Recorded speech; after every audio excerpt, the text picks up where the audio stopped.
UNICEF has warned that children are increasingly bearing the cost of the ongoing war in Iran. The agency says nearly 180 children have been killed since the recent escalations began.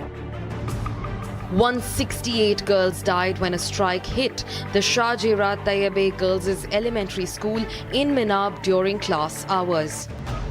Reports say most of the victims were between 7 and 12 years old.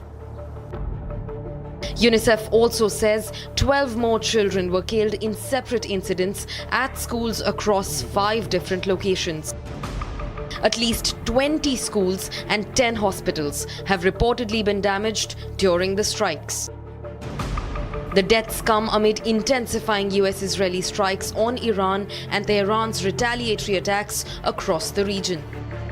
UNICEF has called on all sides to uphold international law and protect civilians, especially children.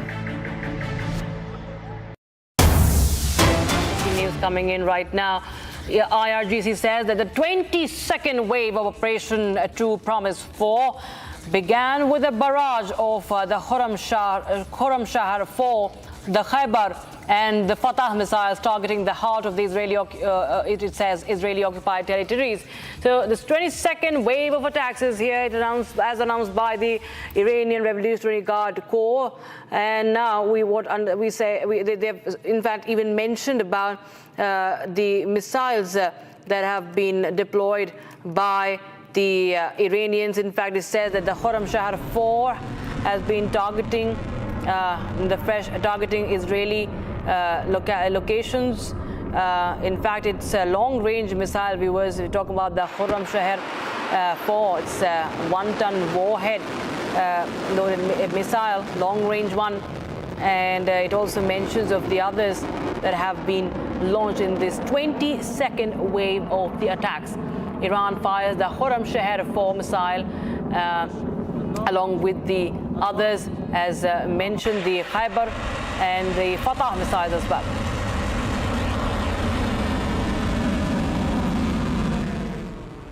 Meanwhile, Iran has rejected claims of talks with the United States while asserting it will not back down in the ensuing attacks from the United States and Israel alliance. Statements from Iran's ambassador and deputy foreign minister reveal the country is set to hold out the war and resist the aggression till the last soldier. Iran asserts the killing of its supreme and religious leader Ayatollah Ali Khamenei is an act of heinous crime and maintains that attacks on oil refineries are false flags carried out by Mossad. We have the full story. Iranian ambassador to Egypt said that Iran has not requested talks with the US to end the war. He said that meetings are on to elect the new supreme leader and official announcements are expected soon.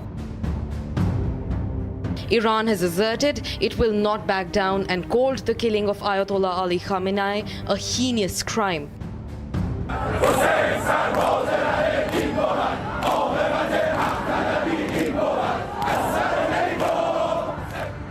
Iranian ambassador called the attacks a betrayal of the negotiating table and diplomatic solutions of the nuclear issue. The ambassador asserted Iran did not demand talks from the United States, nor will it return to the negotiation table. Meanwhile, Iranian Deputy Minister of Foreign Affairs said the priority right now for Iran is to exercise ultimate resistance against the aggressors. The Iranian minister asserted there was no provocation from Iran and the attacks break all international norms. The Iranian minister called the attacks on oil refineries false flag operations by Mossad and claimed to avoid spillover of the war. This comes after US President Donald Trump claimed Iran wanted to talk after the attacks.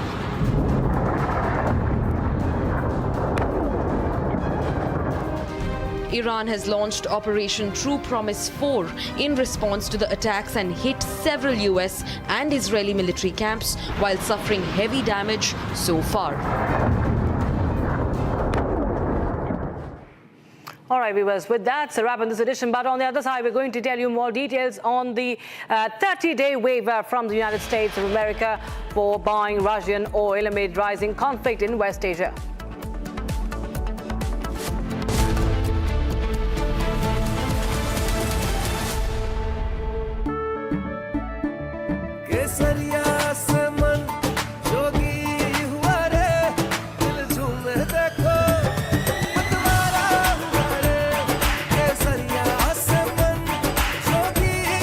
हर पल मनाओ केसरी त्योहार।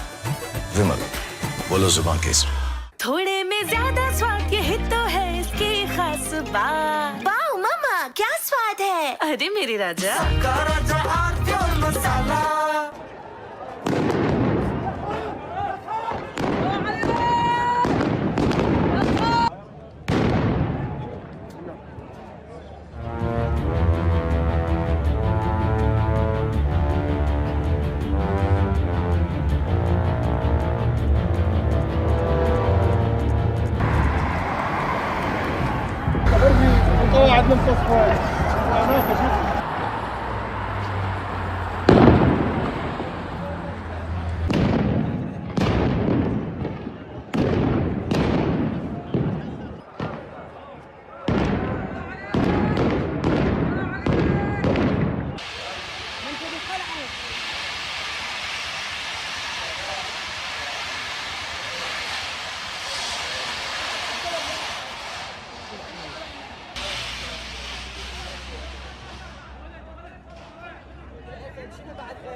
يا نعش اللي يشيل الشيعة، سرجنا طاح المرتفع.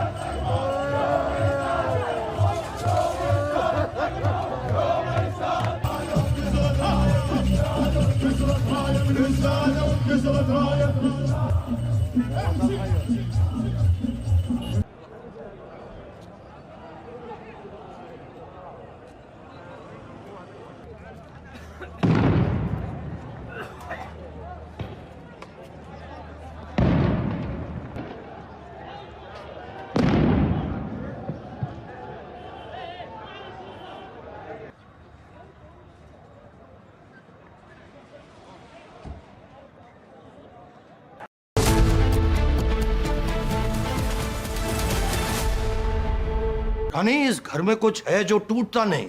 ये pillar कभी नहीं टूटेगा। Rungta steel TMT से बना। रुंगटा नहीं तो घर स्ट्रॉन्ग नहीं। रुंगटा स्टील टीएमटी बार एकदम सॉलिड।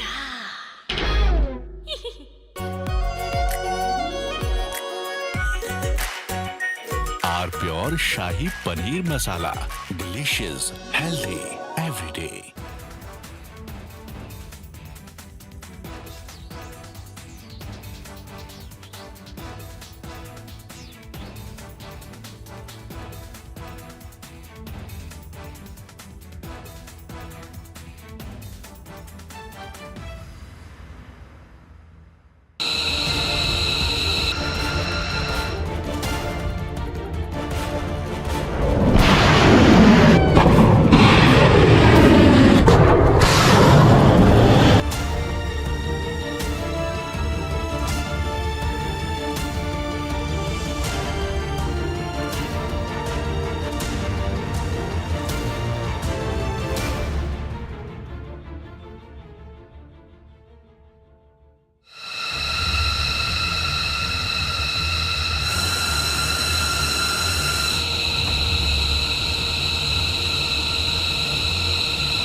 चमकी चाट से क्या बना है? सैंडविच लस्सी और छाछ और हर घूंट में चमकी चाट।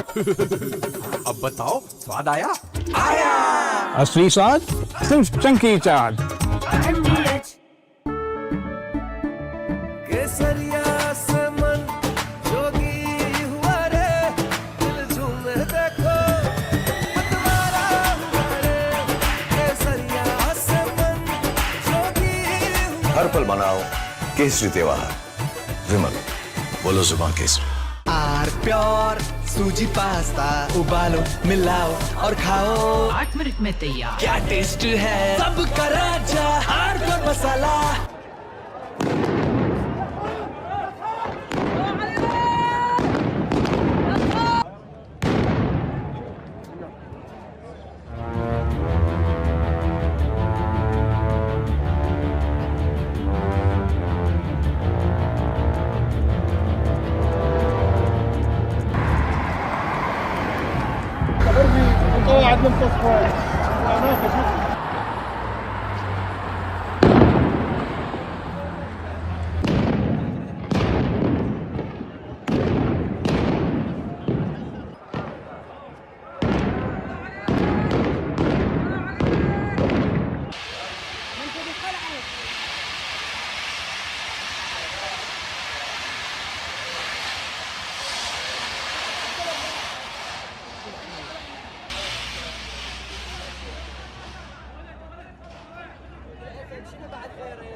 يا نعش اللي يشيل الشيعة، سرتنا طاح المرتفع.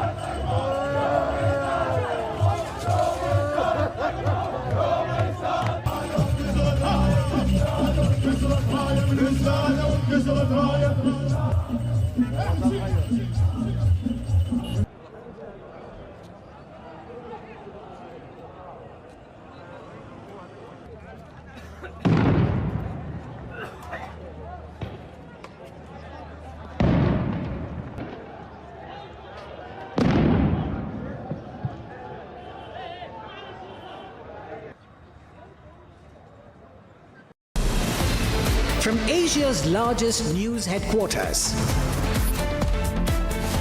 setting the agenda for Bharat.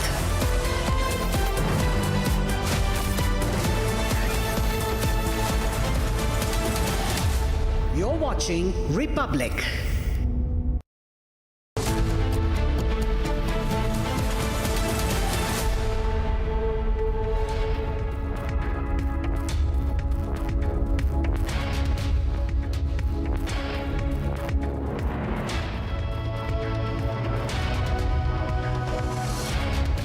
Very good evening, viewers. You're watching live and breaking, and I am Rakshita Mishra with you. The war is escalating, and we have some more breaking news coming in right now as we speak. The breaking news coming in is how Iran is unleashing its ballistic missiles on Israeli targets, and there you have a visual.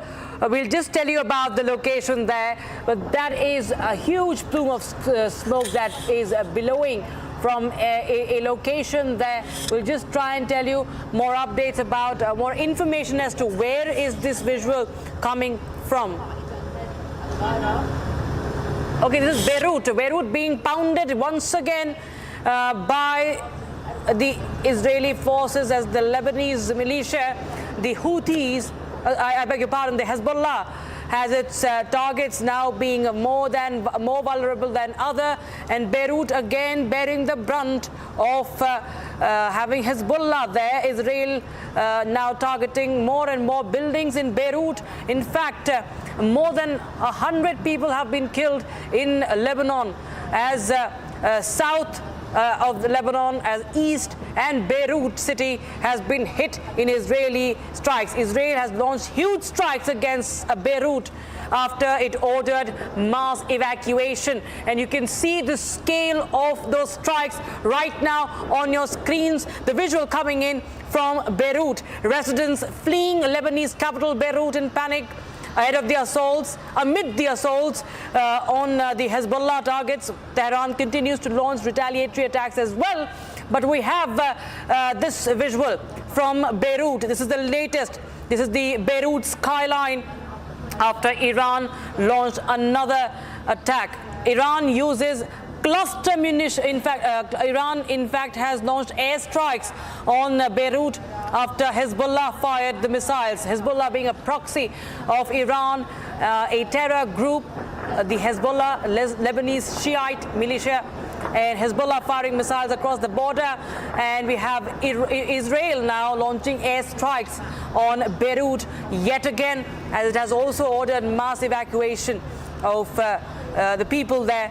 It's an area that has more than 500,000 people.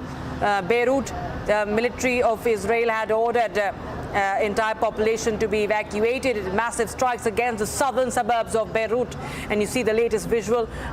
In fact, you see the plumes of smoke. So from the military facilities to the depots, all those belonging to the Hezbollah have been targeted by the targeted in Israeli strikes as we speak. Getting in more visuals from Beirut. In the meantime, we have more breaking news that is from Iran. How Iran is unleashing its ballistic missile arsenal. We'll just get you that breaking news.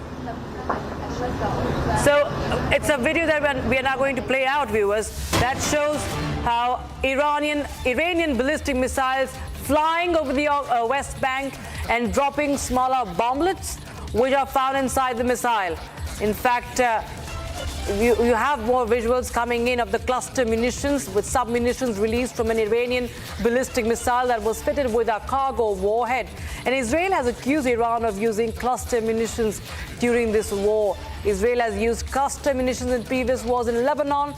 And what we understand, as per the experts, other countries have used cluster munitions, including Russia and Syria.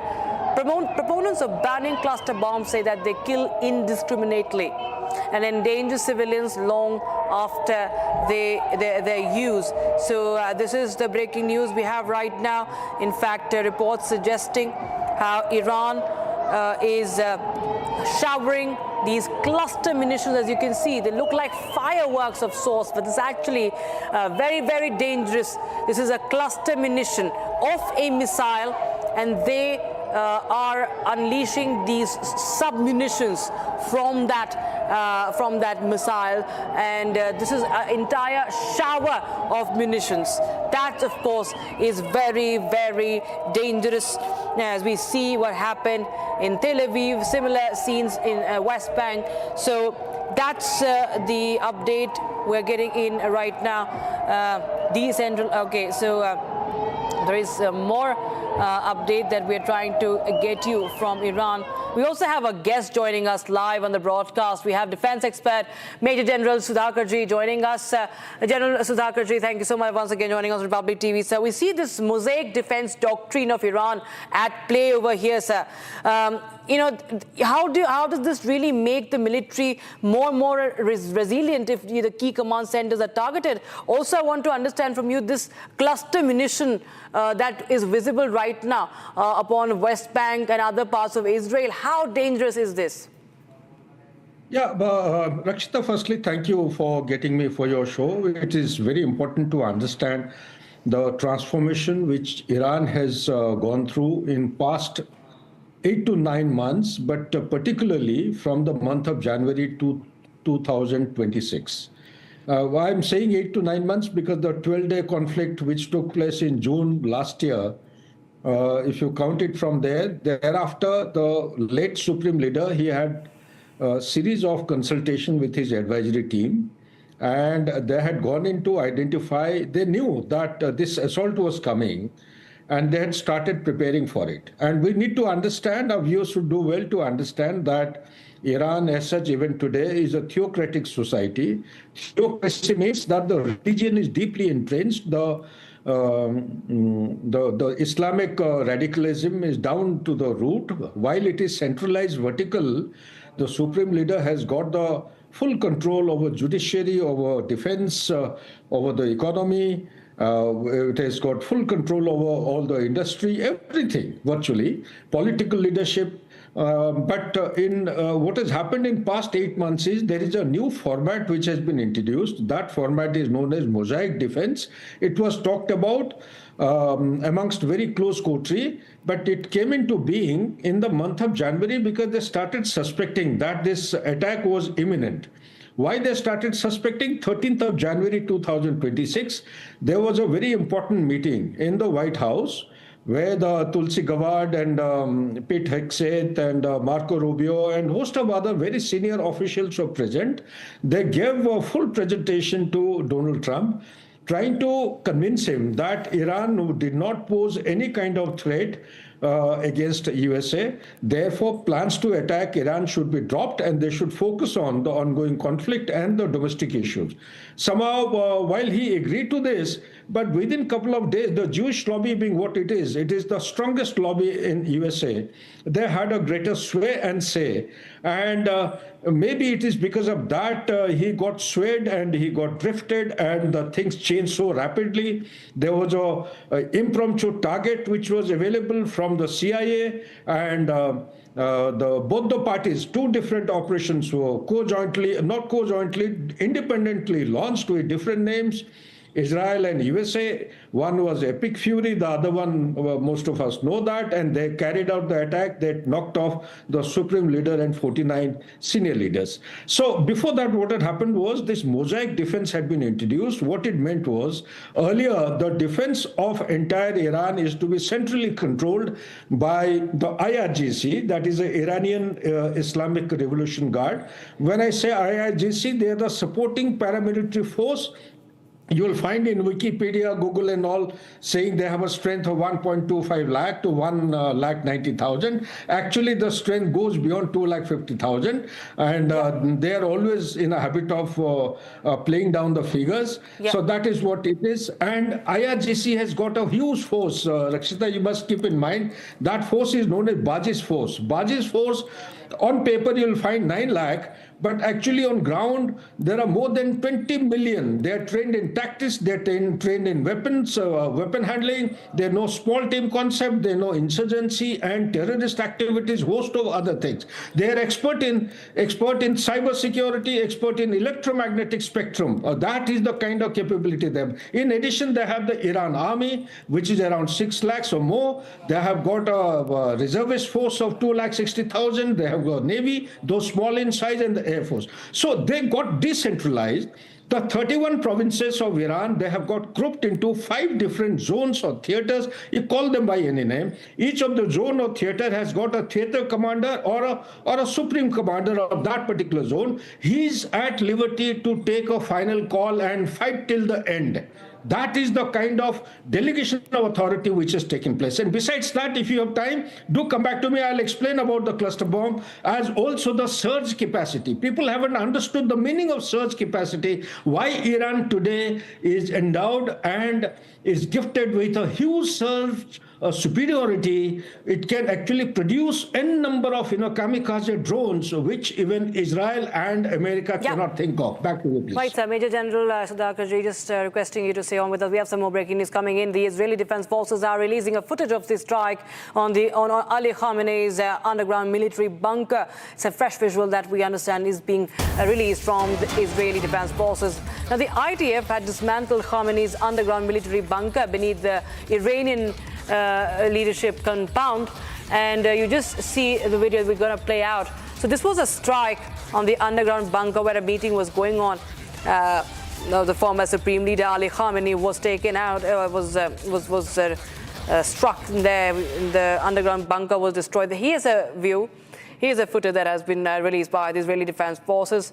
In fact, IAF, that is Israeli Air Force fighter jets, had dropped around 100 bombs on the site.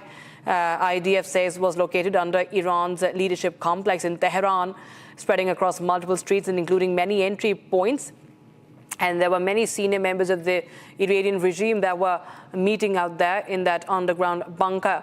And now we see that strike. Major General Sudhakarji, we are getting in this, the Israel Defense Forces continue to, share these visuals now. What do you have to say if you can see that video, Ali Khamenei's underground bunker, the way it was destroyed, and how the fighter jets had dropped around 100 bombs. There's a lot of, we speak about the intel, we speak a lot about how it was done. Sir, what are your views on this strike? Yeah. It's a very perfect, I would say, you have brought up a very important issue, and this is underground bunker. Now, there is a couple of new strategies which were undertaken by Iran in past 8 months. One of the strategy was strategy of endurance. The strategy of endurance, actually, it had some subdivisions. One of them happened to be the strategy of dispersion of leadership, dispersion of infrastructure, defense, industry lineup, dispersion of places, number of places where the manufacturing of the small cheap variety of kamikaze drones are taking place. In one day, they are able to produce something close to 400 to 1,000 drones. That is the kind of capability under conflict condition. They can go up to 10,000 to 12,000 drones per month. That is the surge capacity of Iran. So when you talk about this underground bunker, it was not one of its kind. There are many such kind of bunkers which have been built. I don't know how they managed to create, because the strategy of endurance is based on the paradigm that it's like two typical boxers. The stronger person, he takes the initial beating and he's roughed up nice and properly. He waits till the assailant or the aggressor gets tired, exhausted of all its resources. That is what precisely happening. Today, the Gerald Ford and Abraham Lincoln, they have got the fleets actually giving them protection. These fleets, they have like the destroyers, they have the submarines. They're the ones who have got the frigates, they have got the interceptors. When we talk about the Iron Dome is basically based on a concept of air defense weapon system, and these air defense weapon systems become effective only with the application of an interceptor.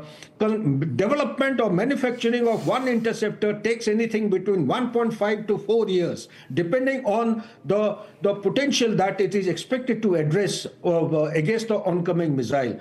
Today, as per the statistics, on 28th of February, the north and the southeastern portion of American Armada, they had just about 600 interceptors. Okay. Interceptors are far and few. It takes time. Cost of one interceptor or one missile is $4 million. That is the bottom line I'm talking of. One missile is not required. You require more than 2 to 3 missiles or interceptor to neutralize one cheap variety of drone, which is costing around 20,000. You can well imagine the cost multiplication. If one drone is $20,000 and one missile or interceptor is costing $4 million, it is 200 times. And multiply by that with 3 or 4, number of them have to be fired to neutralize one drone. You can well imagine what is the cost multiplication required and the time required to fetch all the way from the mainland of USA. Manufacturing time, as on today, they have already projected a demand which is 4 to 5 times more than the conflict rate which is required in the Middle East. Back to you, Rakshita. Right, thank you so much, Major General Sudhakarji, for joining us on Republic TV with your reading of the situation. Now, shifting focus, viewers, to the other inputs that we're getting in for you. In fact, we had an exclusive conversation with Israeli envoy to India, Reuven Nazar. My colleague and senior executive editor Abhishek Kapoor spoke to him. Take a listen in. We are being joined in this broadcast by Israel's ambassador to New Delhi, Reuven Nazar. Very good noon, Ambassador Azhar, and thank you so much for joining us in this broadcast. My first question to you, the last you came on a broadcast with us was about 3-4 days back. Are you closer to achieving your military objectives in the 5-6 days that have passed since? Absolutely. We have hit very hard the capability of the Iranians to fire ballistic missiles of about 80%. We have, together with the United States, obliterated a large part of the Iranians' regime military capabilities, but it continues. We still have a way to go, and this operation can take several weeks. All right. Were you surprised with the manner in which Iran expanded the scope of its missile and drone attacks across the region and not just limiting them to Israel like the last year's 12 days war? We were assessing that they might want to escalate into a regional kind of war, and they indeed attacked 12 countries with no reason whatsoever, including attacks against civilian targets around the region and in Israel itself. They are aiming at civilian targets very massively. Right. And you mentioned that many of, almost 80% of your military objectives are achieved. In fact, just a while back, we had statements coming in from the Pentagon that 90% of Iranian missile capacity stands decimated, or rather 90% reduction in Iranian missile attacks. Are we then looking at tapering off of this round of war with Iran?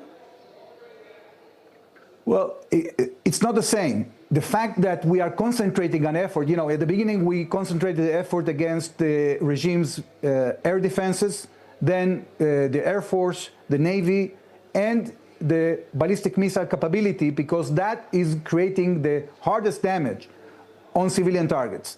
Now, there are many other targets. There are military targets, and there are targets of this regime that is oppressing the Iranian people.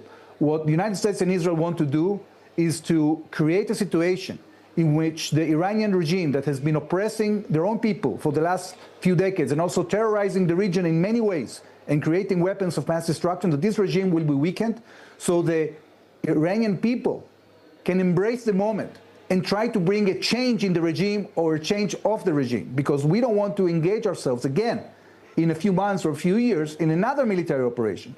So it is very clear that despite the fact that you know, in negotiations and also through military means, we've been projecting to the regime that will be a hard price for them if they continue their policy. They have continued their policy. And therefore now the military operation is much harsher, it will take more time, and it's intended to change the reality in our region. Oh, that's a significant statement coming in from you, Ambassador Azhar. What you're suggesting is that, if anything, this is going to be a long, drawn-out affair, that you are striking deep and hard. You have upped the game in terms of attacks, because the ultimate objective is to make sure that the present regime does not stay there.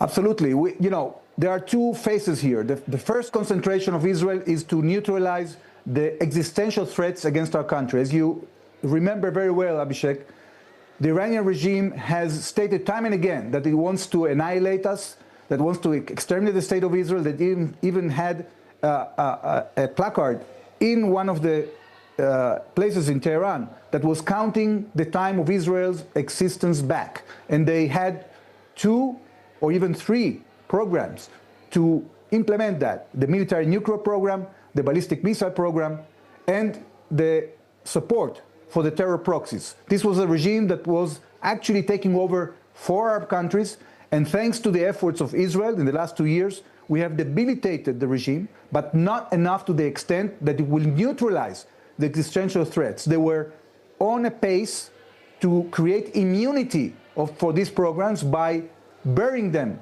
so deep into the ground that even the American forces won't be able to obliterate them. So now we acted before it's too late. And by doing that, we are not only defending ourselves, but we are defending the entire region. Okay, just a couple of tough questions, Ambassador, if you could take them. First up, the IAEA says in the latest report that they do not believe that Iran was any closer to getting a nuclear bomb. So, I mean, how would the United States and Israel together respond to that? Well, as I said earlier, people have to pay attention. We are not claiming that the Iranians right now were weeks from producing a nuclear weapon.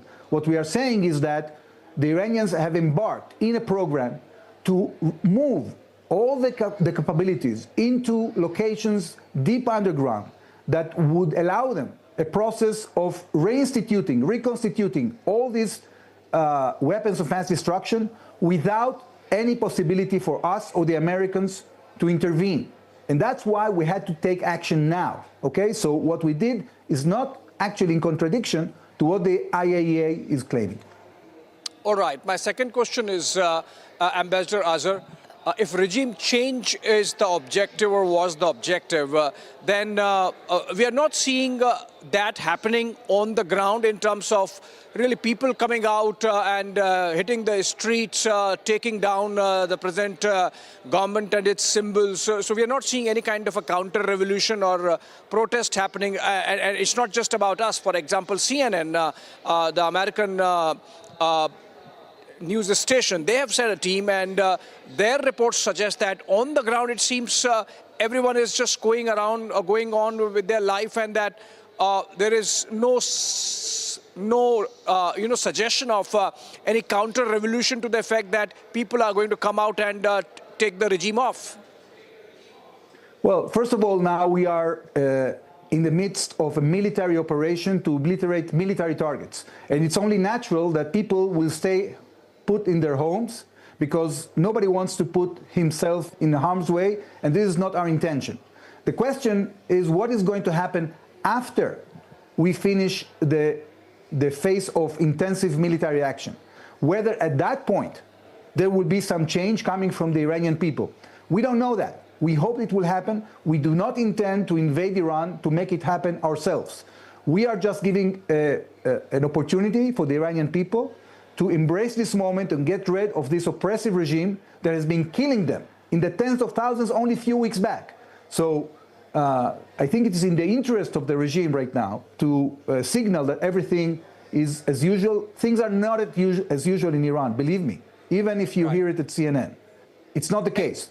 I think people are waiting to see what are going to be the results of our operation, and then they're going to make a decision whether they want to engage again against this murderous regime, because, you know, it's not easy to do. When millions of people came out of the streets only a few weeks back, these oppressors didn't blink even, and they killed tens of thousands of them at blank point. So it's not easy to make a revolution or to come with demands to people that are murderers, okay? It's very difficult. I don't envy the Iranian people. I think that they're in a very difficult moment in their history, but now the United States and Israel are giving them a chance. Now, this weekend on Legends, we bring you an extraordinary conversation with one of India's greatest sporting icons, the man who changed the story of Indian football, Bhaichung Bhutia. From the hills of Sikkim to the biggest football arenas in Asia, his journey is one of grit, courage and relentless belief. A trailblazer who carried the hopes of 1 billion fans, Bhutia became the face of Indian football and inspired an entire generation. In conversation with Arnav Goswami, the football legend reflects on his journey, defining moments and the future of the sport in India. This is Legends with Bhaichung Bhutia. Don't miss it this weekend, only on Republic. And on the other side, we get you the latest on the 30-day waiver from US to buy Russian oil amid rising conflict in West Asia. We'll get you more on that. Stay tuned.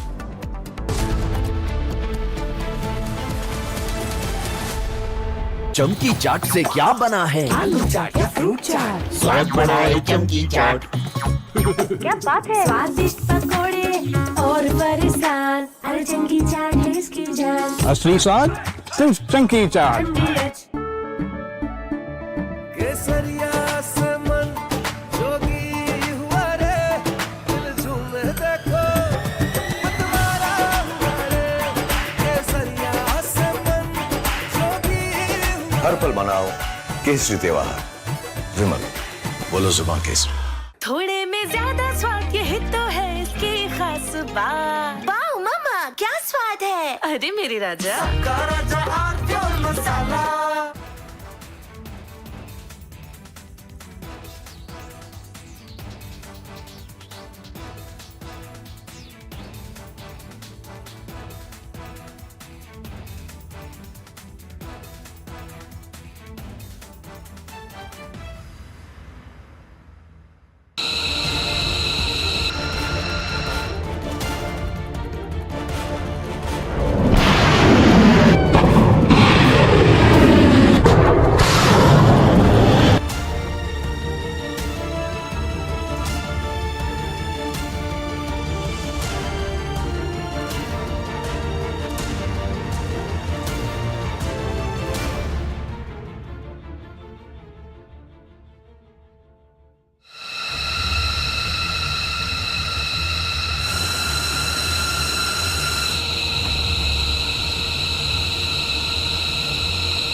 बुझाए ठंडक लाए सबको भाए जीरा से MDH का जलजीरा जीरा से जीरा से असली रिफ्रेशिंग, असली स्वाद, असली मजा। MDH केसरिया से मन जोगी हुआ रे दिल झूमे देखो मतवारा हुआ रे केसरिया से मन जोगी हर पल मनाओ केसरी त्योहार। विमल, बोलो जुबान Kesari.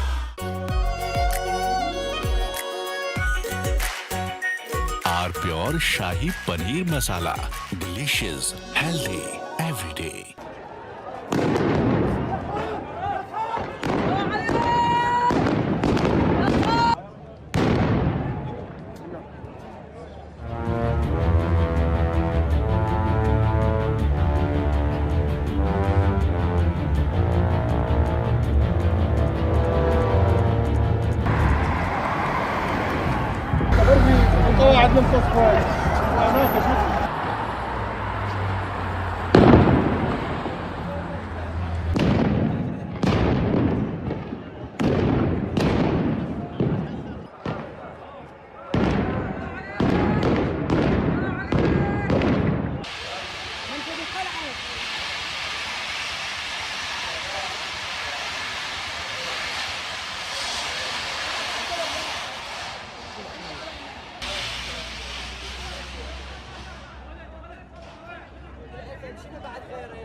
يا نعش اللي يشيل الشيعة سرتنا طاح المرتفع.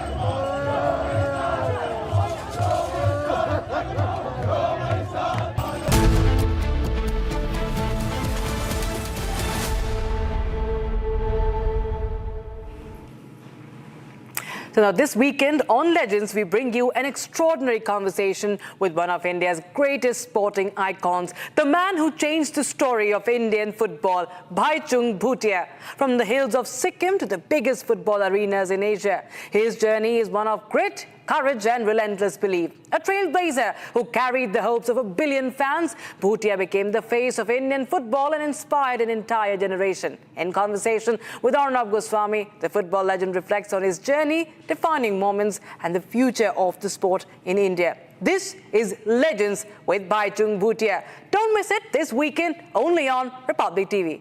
Time for the headlines. Republic reports live from Kabul amid massive anti-Pakistan protests.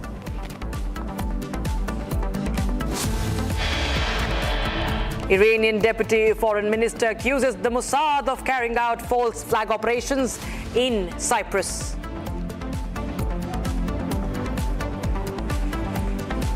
In a big relief, India gets 30-day waiver from US to buy Russian oil amid the rising conflict in West Asia.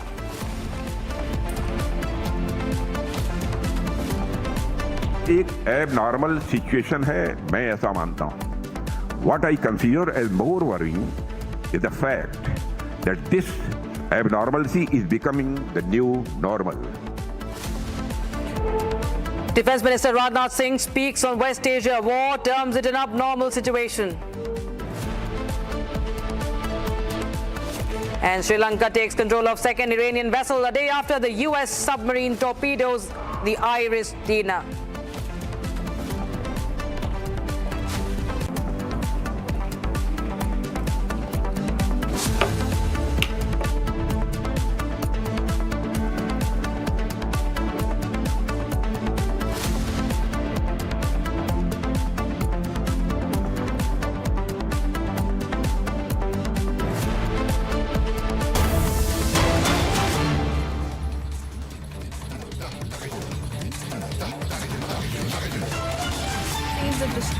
Beirut's southern suburbs after consecutive waves of Israeli airstrikes on Hezbollah targets in Beirut's southern suburbs have been seen since last night. This is the breaking news that's coming in that we are staying with.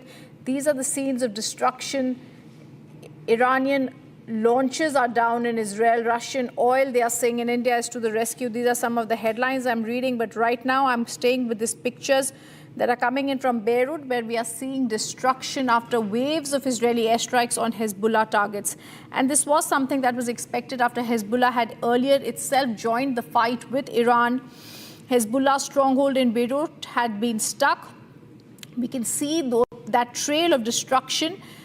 We've also seen Lebanon's Nabateha reduced to rubble. Hezbollah's stronghold in Beirut has been struck by Israel. And viewers, we're staying with that fresh footage showing the scale of damage across Beirut's Dahiyeh suburb following a night of persistent Israeli airstrikes. We've also seen earlier, this is the pictures of the multi-story home that was destroyed. Homes have been hit. Also, Beirut's southern suburbs come under very heavy Israeli bombardment. And this is another retaliation. We are seeing Israeli fighter jets have also bombed the Abu Talib Street in the Dahiyeh district of Beirut. We are seeing things are getting extremely heavy. Israel has dropped another urgent evacuation warning for Hazre Harek in southern Beirut. Hezbollah's stronghold buildings have been marked that are going to be hit very hard.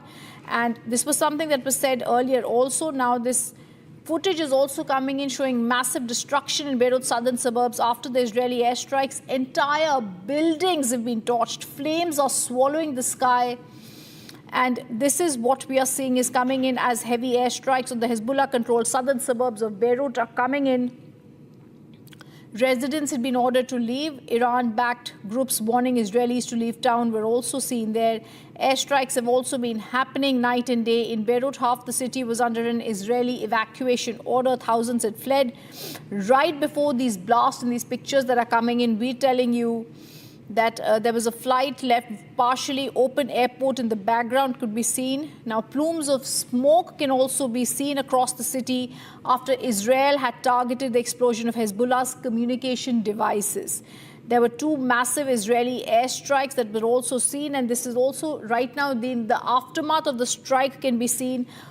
On the cameras, you can see the trail of destruction in Beirut. Lebanon's Nabateha reduced to rubble, and Hezbollah's stronghold in Beirut has been struck.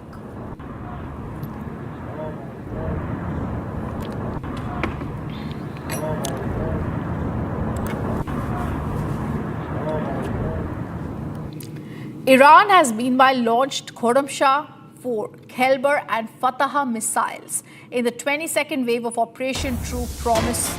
Iran fired missiles in a retaliatory strike against US and Israeli targets. This is the big news coming in that Israel has now fired missiles, Khyber, Fataha missiles. And viewers, this is coming as Iran has said that it is going to be continuing in Operation True Promise, as it calls. Let me also tell you, Iran has used these new missiles that it had called, these are missiles of the Islamic Revolutionary Corps, and Iran is going to be responding to the American missiles. We're getting to know that Iran is going to be using these missiles. Operation True Promise 4 is what it's talking about. And even as the US, Israel, unrelenting in the strikes, we're also seeing an attack coming in from Iran. Triple threat from Iran's most advanced missiles that is roaring to life now. This is the Khorramshahr 4, Khyber and Fataha. They were launched in the 22nd wave of Operation Ballistic 4 is what we are now being told.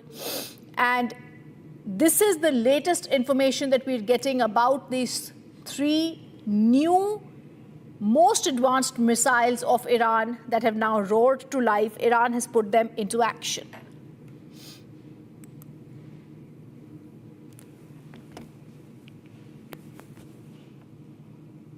Iran has rejected claim of talks with the United States while asserting it will not back down in the ensuing attacks from US-Israel alliance. Statements of US are coming in from Iran's ambassador, deputy foreign minister, revealing the country is set to hold out the war and resist the aggression till the last soldier. Iran is asserting the killing of its supreme leader and religious leader Ayatollah Ali Khamenei is an act of heinous crime. They maintain that attack on oil refineries are false flags carried out by Mossad. We get you the full story. Iranian ambassador to Egypt said that Iran has not requested talks with the US to end the war. He said that meetings are on to elect the new supreme leader and official announcements are expected soon. Iran has asserted it will not back down and called the killing of Ayatollah Ali Khamenei a heinous crime.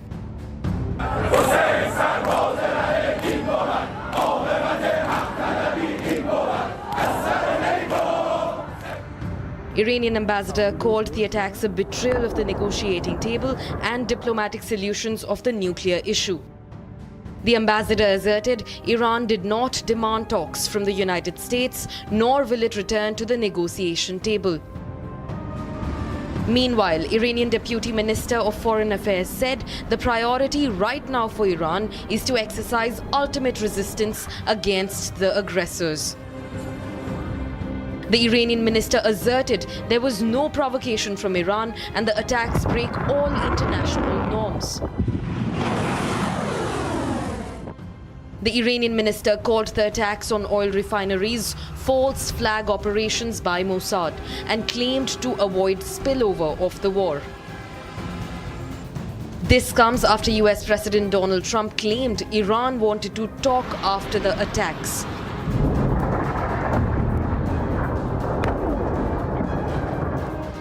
Iran has launched Operation True Promise 4 in response to the attacks and hit several US and Israeli military camps while suffering heavy damage so far.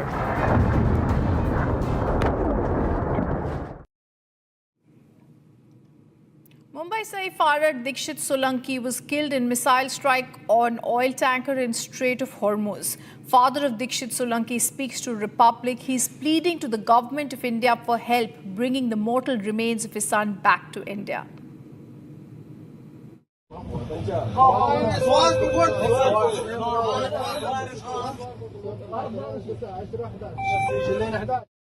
देखो ये छुट्टी पे थे emergency case है फिर भी वो लोग ये बोल रहे हैं कि हम छुट्टी पे थे तभी आप एक्टिव हो गए रिक्स क्यों में आना मांगता था वो उधर मेरे को ये पता चला कि ये लोग केयरलेस जैसा बात किया फिर जो रेस्क्यू में गए थे वो उसको बुलाया 3-4 आदमी रेस्क्यू में गए थे उसमें chief engineer chief officer electrician और ओएस था मैंने आप लोग ने क्या देखा तो वो उसने ये बताया कि जब ब्लास्ट हुआ तभी हम लोग 4 आदमी इंजन रूम में थे डिक्सिट के साथ और वो उसका ड्यूटी के ऑयलर है वो ड्यूटी के हिसाब से वो रीडिंग लिखने को सब जगह पे जाता है हर एक टैंक का ऑयल का जो भी है पानी का तो उसने मैं पूछा कि किस जगह पे हुआ तो बोलता कंट्रोल रूम की जगह से हुआ मेरे को वो बताया ऊपर में होता हो उसके बाद में मैं बोला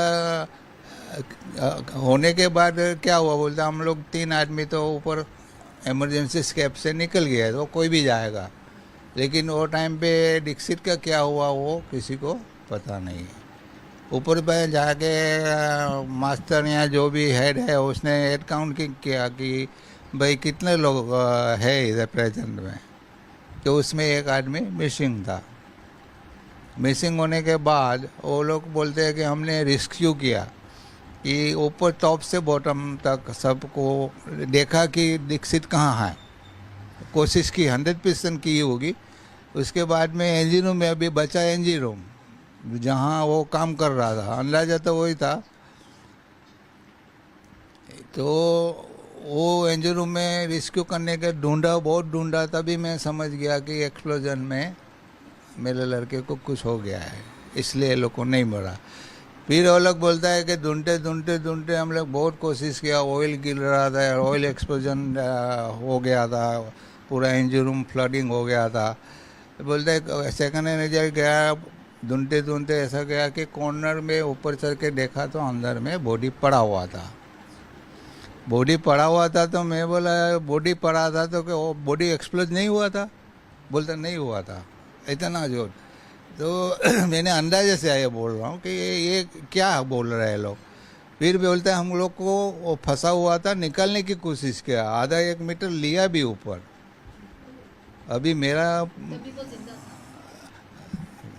बॉडी था खाली, ये तो बॉडी की बात हो रही है, लेकिन असलियत बात तो बम ब्लास्ट आपके सामने होगा, आपका रबर का बॉडी है, रहेगा क्या? मेटल को उड़ा दिया, कचरा कर दिया, तो बॉडी रहेगा क्या? Terribly unfortunate scenes there. Now, let's also bring you an exclusive report from an Israeli shelter at an underground subway station in Tel Aviv. I'm here at the biggest station, underground station of the light railway in Tel Aviv. At any time, this place is full of commuters rushing to their trains, rushing to their businesses. As you can see now, it is completely different. People here putting mattresses, spending days and nights here. The advantage, of course, is that people, once they're here, don't have to rush to shelters, don't have to rush to safe rooms once there's a siren, meaning that as opposed to most people who are not here, they can actually get a decent night's sleep, meaning they do not have to wake up every 2 or 3 hours to sirens. So plenty of people there, and here on the other side as well. This is the reality here. As strange as it may sound, as crazy as it may look, I say again, this is the biggest station of the light railway in Tel Aviv. I say again, in regular times we would have thousands of people passing by this place every hour, every minute even. Now it's different. Mattresses, people spending days here, people spending nights here. A crazy reality happening in this place. It is true that there are some easiness in regulations of the Home Front Command as of this morning, but still people are choosing to spend their days here, to spend the nights here, as you never know when the next siren will sound. These are not homeless people here at this place. These are people coming to spend their days and the nights here. Instead of rushing to shelter when the sirens sound, they're here, safe, underground. A crazy reality here in Tel Aviv and in the rest of the state of Israel. In a big move that strengthens India's energy and oil reserves, US President Donald Trump has signed a 30-day waiver for Russian oil purchases by India. This comes at a point when the Strait of Hormuz, one of the most crucial shipping routes for oil, had been blocked by the IRGC and the escalating war in West Asia.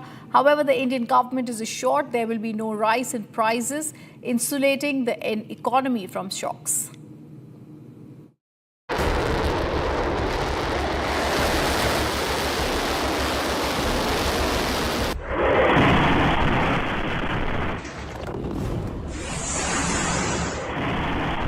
Iran has claimed control of the Strait of Hormuz, a crucial global shipping route.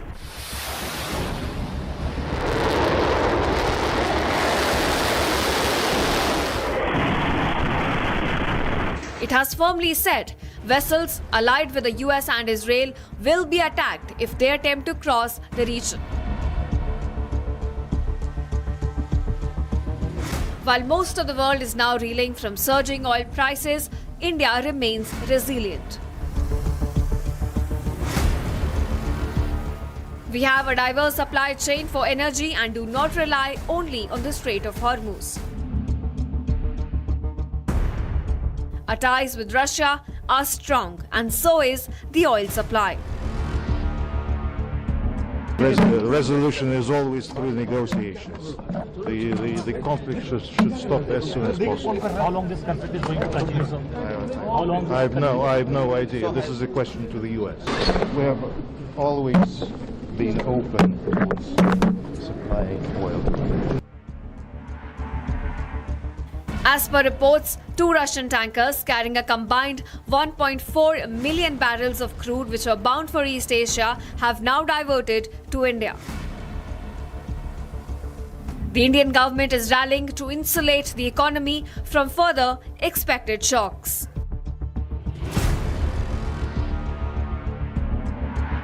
As per sources, the government has 50 days of stocks at the ready.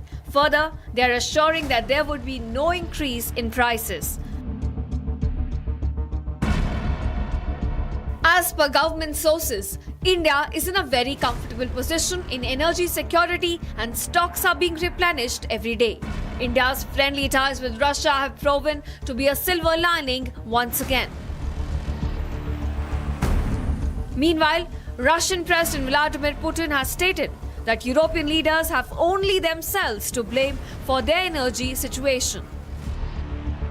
Что касается Европы, то что происходит сегодня на европейских рынках, это, конечно, прежде всего результат ошибочной политики европейских властей в сфере энергетики. Это злоупотребление зеленой повесткой, это использование всех этих инструментов для внутриполитической деятельности и достижения партийных или каких-то групповых целей. Ничего общего с интересами народов этих стран такая политика не имеет. While the rest of the world is bracing for unstoppable surge in energy prices for the next few days, India sits comfortably.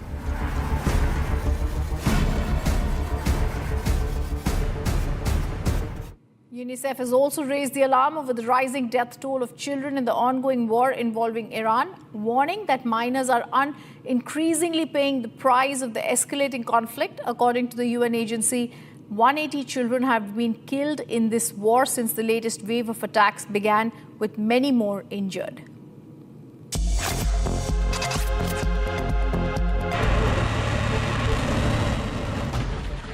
UNICEF has warned that children are increasingly bearing the cost of the ongoing war in Iran.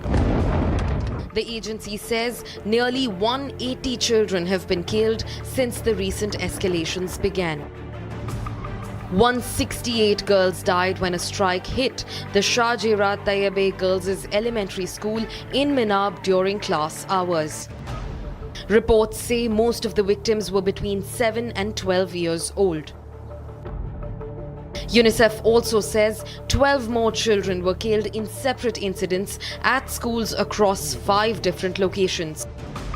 At least 20 schools and 10 hospitals have reportedly been damaged during the strikes. The deaths come amid intensifying US-Israeli strikes on Iran and Tehran's retaliatory attacks across the region. UNICEF has called on all sides to uphold international law and protect civilians, especially children. And the Iranian president has now claimed some nations have begun mediation efforts. That's the big breaking news that's coming in. The Iranian president is now stating that mediation efforts have begun. This is the latest development that's coming in. Mediation is what is being stated is being done by certain countries. Iranian president has made this claim. Iranian president is claiming mediation efforts have begun. And he has said that some countries have begun these efforts to end the war with US and Israel, but he says any talk should address those who started the war.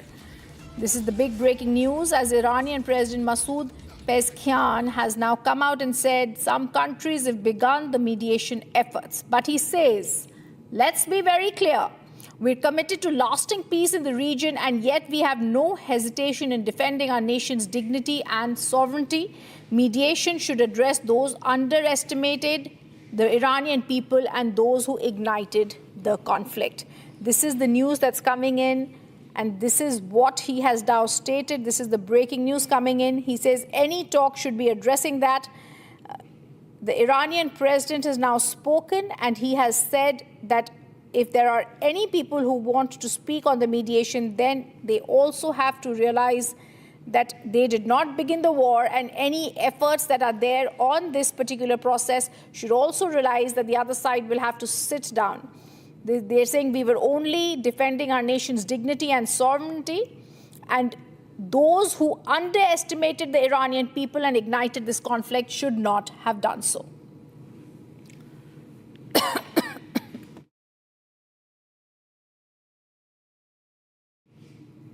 Viewers, in the latest developments from the Indian Ocean, rescue and recovery operations continue in the Sri Lankan waters. This comes after Iranian frigate IRS Dena sank off the southern coast of Sri Lanka after being struck by a US torpedo.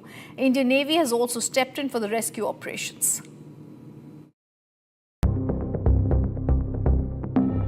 A second Iranian vessel approached Sri Lankan waters seeking to dock to safety. Over 200 crew members were evacuated from the ship by Sri Lankan authorities. This comes just 2 days after the US torpedoed an Iranian frigate IRIS Dena off the southern coast of Sri Lanka, sinking the vessel. Search and rescue operations continue off the southern coast of Sri Lanka in the aftermath of the IRIS Dena's sinking. Sri Lankan authorities say at least 87 sailors have been confirmed dead, while over 30 crew members were rescued from the waters. So early morning, MRCC received a distress signal. Though it was beyond our waters, but it is within our search and rescue region. So as we are a maritime nation, we are obliged to respond. We are the first responders as per the international obligation. So Navy swiftly coordinated with the Maritime Rescue Coordinating Center, and also we disseminate this information to the Sri Lanka Air Force and Coast Guard as well. And we launch and dispatch our craft with all the necessary rescue team and the necessary devices to render humanitarian assistance. And we reached up to that location and continue doing this search operation. The Indian Navy is also working in tandem with Sri Lanka after the Iranian frigate sent out distress calls. IRIS Dena was on its way back home after attending a naval display at Visakhapatnam when it was struck in waters near Sri Lanka. Claims are being made in the Sri Lankan parliament that the Iranian frigate made urgent port calls at Sri Lankan ports that went unanswered for over 11 hours. The US has justified the strike as a part of its war against Iran, while Iranian authorities have condemned the attack while warning of serious consequences. The sinking of IRIS Dena has now brought tensions into the Indian Ocean, raising concerns about maritime security and the risk of further escalation in the West Asian region. And this weekend on Legends, we bring you an extraordinary conversation with one of India's greatest sporting icons, the man who changed the story of Indian football, Baichung Bhutia. From the hills of Sikkim to the biggest football arenas in Asia, his journey is one of grit, courage, relentless belief. A trailblazer who carried the hopes of 1 billion fans. Bhutia became the face of Indian football. He inspired an entire generation. He's in conversation with Arnab Goswami. The football legend reflects on his journey, the defining moments and the future of the sport in India. This is Legends with Baichung Bhutia. Don't miss it this weekend, only on Republic. And we stay with all the news of the strike that's there against Israel. Iran has now launched ballistic missiles on Israel. Much more after a short break. Stay on with us.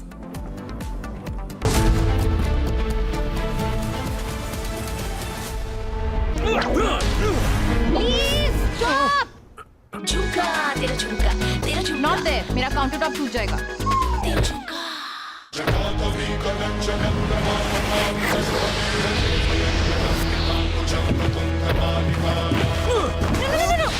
मेरी chimney टूट जाएगी. What are you doing? रानी, इस घर में कुछ है जो टूटता नहीं. ये पिलर कभी नहीं टूटेगा. रुंगटा स्टील TMT से बना. रूंगटा नहीं तो घर स्ट्रॉन्ग नहीं। रूंगटा स्टील टीएम की बात एकदम सॉलिड।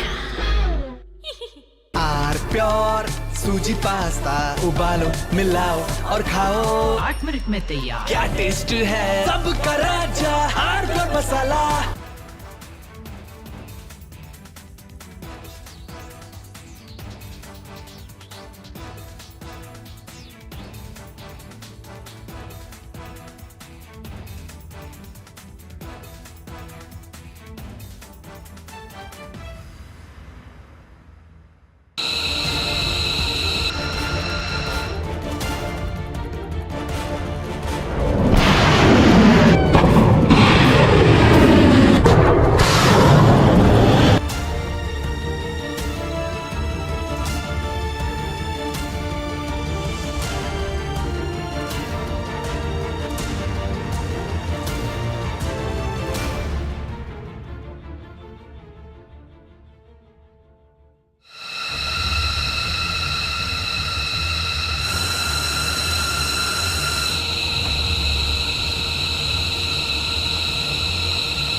चमकी चाट से क्या बना है? सैंडविच लस्सी और छाछ और हर घूंट में चमकी चाट। ड्राई फ्रूट और दही बड़े। चमकी चाट से स्वाद बढ़े। असली स्वाद सिर्फ चंकी चाट।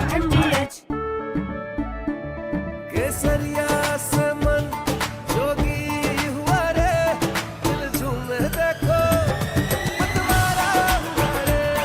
केसरिया से मन जोगी हुआ। हर पल मनाओ केसरी त्योहार। विमल बोलो जुबान Kesari.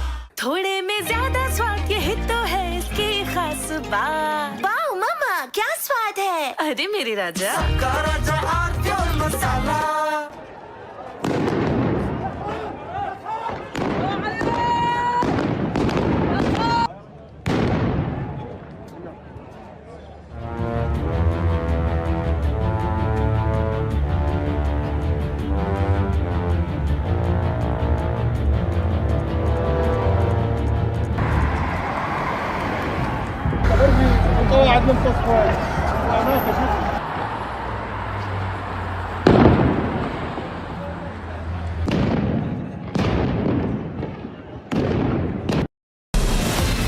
From Asia's largest news headquarters, setting the agenda for Bharat.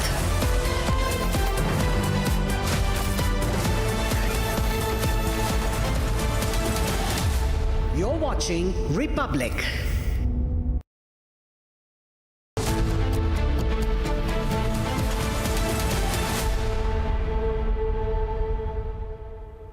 Hello and a very warm welcome. You're watching Republic TV. I'm Gesu Bharadwaj. And this week on Legends, we bring you an extraordinary conversation with one of India's greatest sporting icons. The man who changed the story of Indian football, Baichung Bhutia, from the hills of Sikkim to the biggest football arenas of Asia. His journey is one of grit, courage and relentless belief. A trailblazer who carried the hopes of 1 billion fans, Bhutia became the face of Indian football and inspired an entire generation. In conversation with Arnab Goswami, the football legend reflects on his journey, defining moments and the future of the sport in India. This is Legends with Baichung Bhutia. Don't miss it this weekend only on Republic.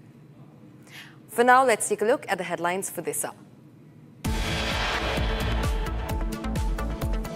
Republic reports live from Kabul amid massive anti-Pakistan protests.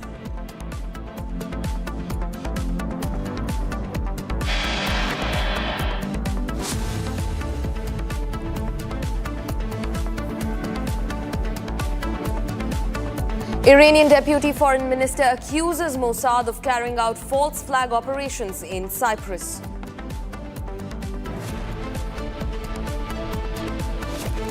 In a big relief, India gets 30-day waiver from the US to buy Russian oil amid rising conflict in West Asia.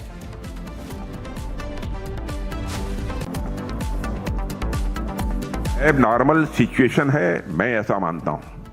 What I consider as more worrying is the fact that this abnormalcy is becoming the new normal.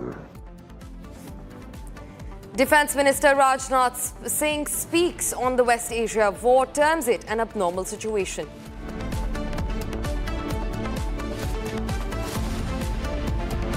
Sri Lanka takes control of a second Iranian vessel a day after US submarine torpedoes IRIS Dana.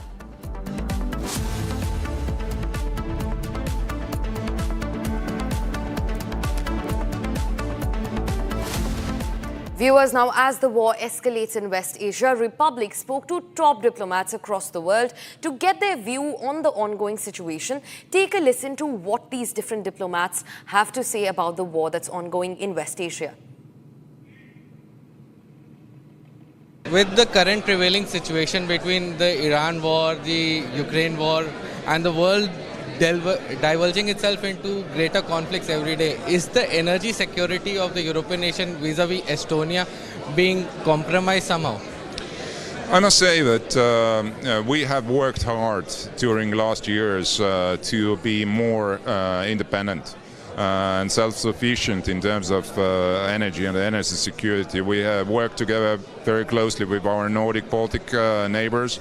But also for Europe right now is a critical question. If we see that supplies of, for instance, LNG from Qatar are stopped and reserves for next year are running pretty low, we have to find the ways how to act and how to react to this current situation. We know that the war in the Middle East has a long roots, and perhaps instability there will stay for some time. So we have to diversify sources of our energy, both in my country but also in Europe. And that is not only a question for us. We see globally there is a lot of sensitivities in that regard right now. I think we have the opportunity today to listen from an Iranian representative, the head of a research center, and the way he was explaining that you cannot be negotiating for peace and at the same time imposing a war. The Americans, I mean, United States and Israel, they have tried for many years to weaken Iran as a society, as a country, as an important player in the international arena. And we, our president and Minister for Foreign Affairs, we have a declaration saying that it's not the way the differences should be handled. You know, the negotiation, we have to provide a space for negotiation, and they have no reason to impose a war against Iran and neighboring countries, because these days the attacks are not only on Tehran, they are attacking neighboring countries as well. It's useful for your viewers to understand that this is not a conflict that happened just in the last week, right? This is a conflict that has been brewing for weeks, months, years, and actually decades.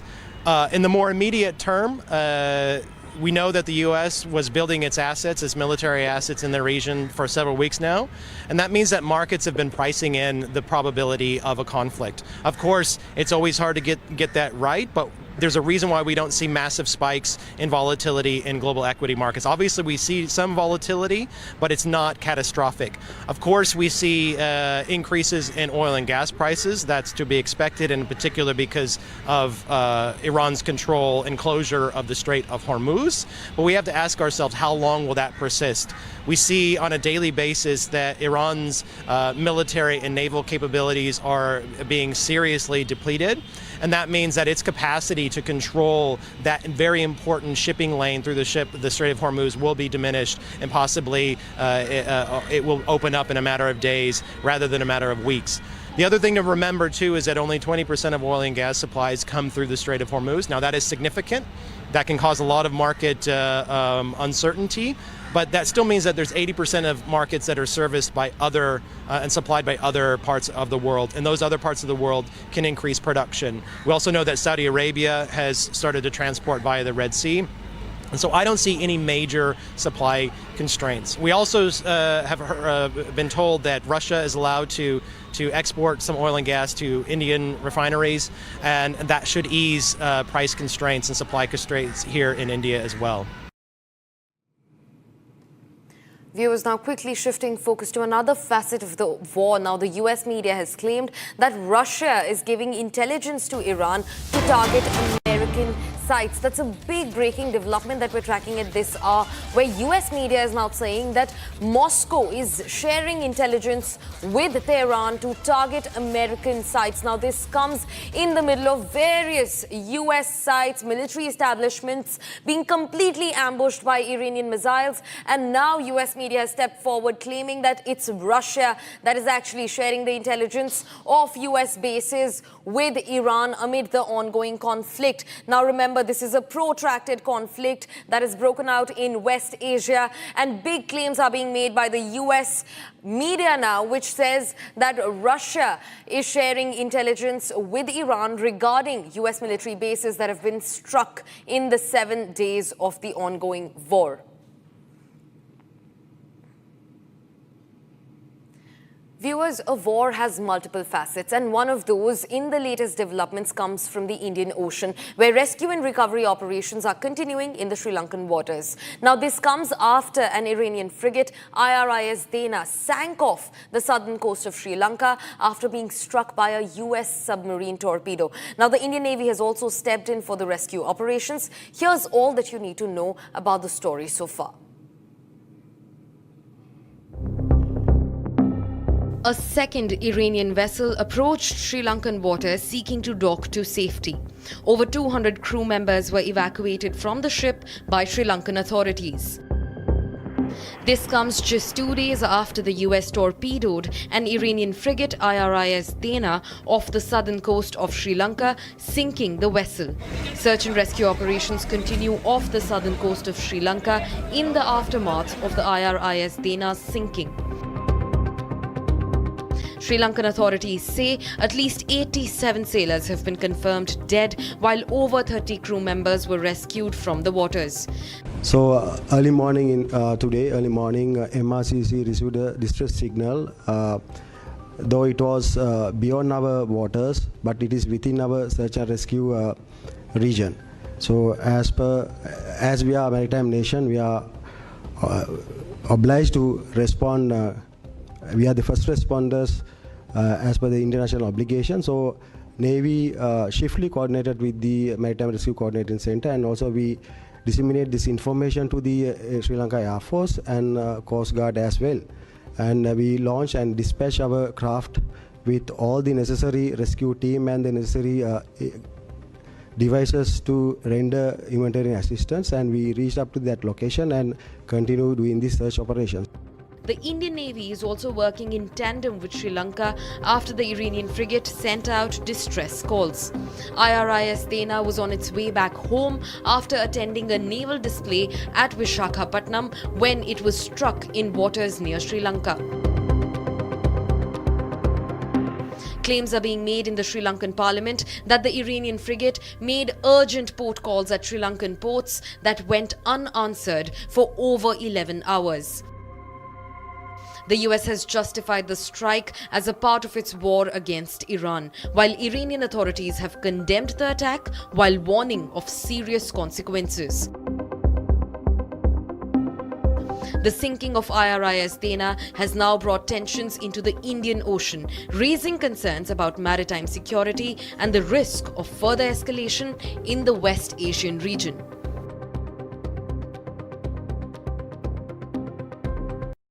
Viewers, to further this conversation, let's also take a look at former Sri Lankan Minister Harun Fernandes, who was in conversation with our Deputy Executive Editor, Shravan Sen. Take a look.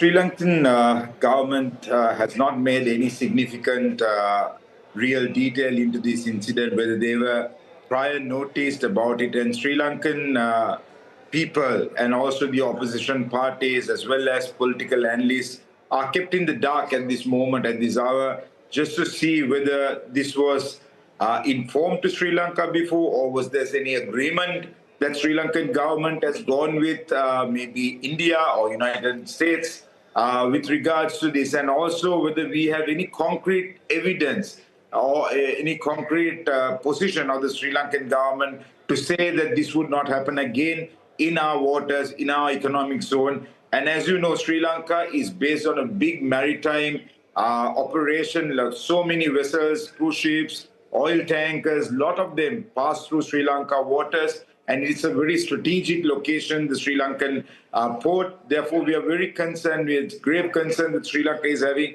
and also we feel a bit hurt as an opposition party, as I represent the former president's party, and we do know that he has come into agreements in different circumstances with the United States with regards to securing or safeguarding the vessels in the zone of Indian Ocean.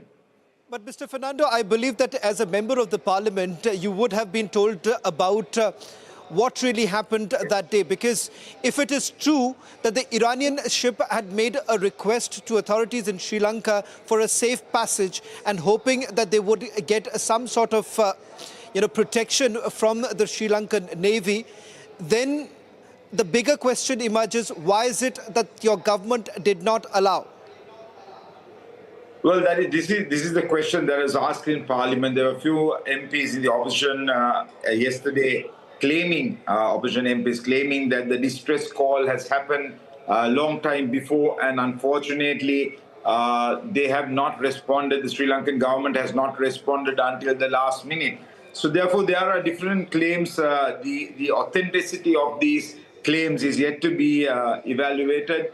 But however, yesterday the current president made a statement to the media, and he also mentioned the next vessel was taken to Trincomalee Harbour, and the crew was transported to Colombo. Therefore, there was a positive sign that Sri Lankan government has responded to a stressed vessel and actually recovered all of them and brought them back into the Colombo port in a safe passage. So therefore, it's mixed thoughts at the moment. Sri Lankan people, Sri Lankan politicians, Sri Lankan political analysts, even international media, all are kept in dark. But we hope to have concrete stand of the government very soon, and hopefully today or tomorrow we will exactly know. And only grave concern is that Sri Lanka is a country that depends on many of our imports, exports, many of our transshipments from our ports. Mr. Fernando, a lack of a clear statement coming in from the Sri Lankan president about the action carried out by United States of America, even though it is in international waters, it's a clear violation. Many would assume that the Sri Lankan president does not want to draw the ire of President Trump. And it seems that because of that, there is no strong statement coming in from the Sri Lankan government. Well, this is for debate at the moment, and everybody is talking about it because Sri Lanka is a small nation. Sri Lanka is a country that depends on its big brother India, first of all. And also, we do speak with India on many of these occasions, and the angel for all these countries, the smaller countries, would be looking up to India to let us know exactly what we should be doing at this point of hour. And it is our concern that the Sri Lankan government has not yet taken a proper stand on where we should be. But the opposition parties all have come together condemning the UN Charter, the 51, Article 51, breaking that and attacking a sovereign nation. Also, it's worse when it comes to international waters, whether it could happen again in our waters, and how are we going to face this situation in future. So therefore, there is no concrete evidence from the government to say where they stand. But as an opposition parties, we all condemn it, and we stand by our nation as we should have the right to defend ourselves and defend our waters. One final question, Mr. Fernando. If at all there was an 11-hour delay of giving permission to the Iranian vessel, which perhaps had the Sri Lankan Navy and the Sri Lankan port authorities, had they given the green signal, perhaps the life of those 180 sailors could have been saved. Is the opposition parties in Sri Lanka demanding an answer from the Sri Lankan government about whether at all there was an 11-hour delay? Well, this is actually a big concern, and also it's a big accusation at the moment. So the main opposition party yesterday in Parliament made that statement, and a senior MP did make that statement. So the government is bound to answer to it, and I hope that there will be an investigation done in it, and proper results will be awaiting all of us, so that we will exactly know what took place, and which is a big concern, because it's out of our waters, but in our economic zone. So if that's the case, this could happen again and again. There will be surcharges on the vessels that's crossing here. So it's going to be a big concern for Sri Lanka. So we are waiting for all the answers from the government.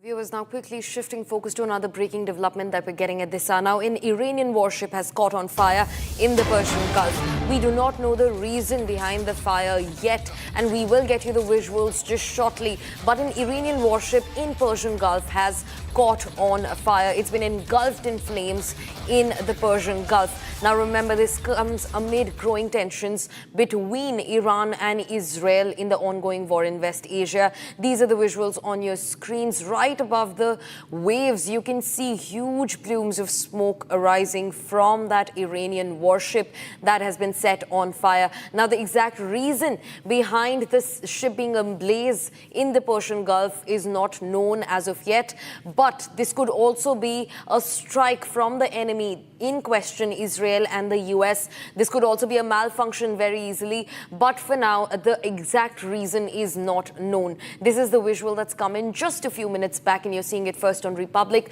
that an Iranian warship was seen set ablaze on fire in the Persian Gulf.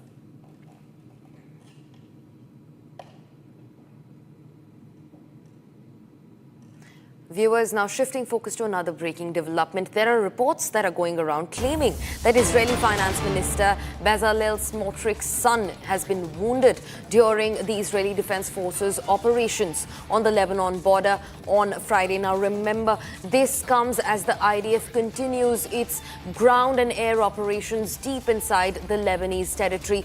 And now reports say that Israel's foreign minister's son has been wounded and caught up between the aggression that's ongoing in between Israel and Lebanon.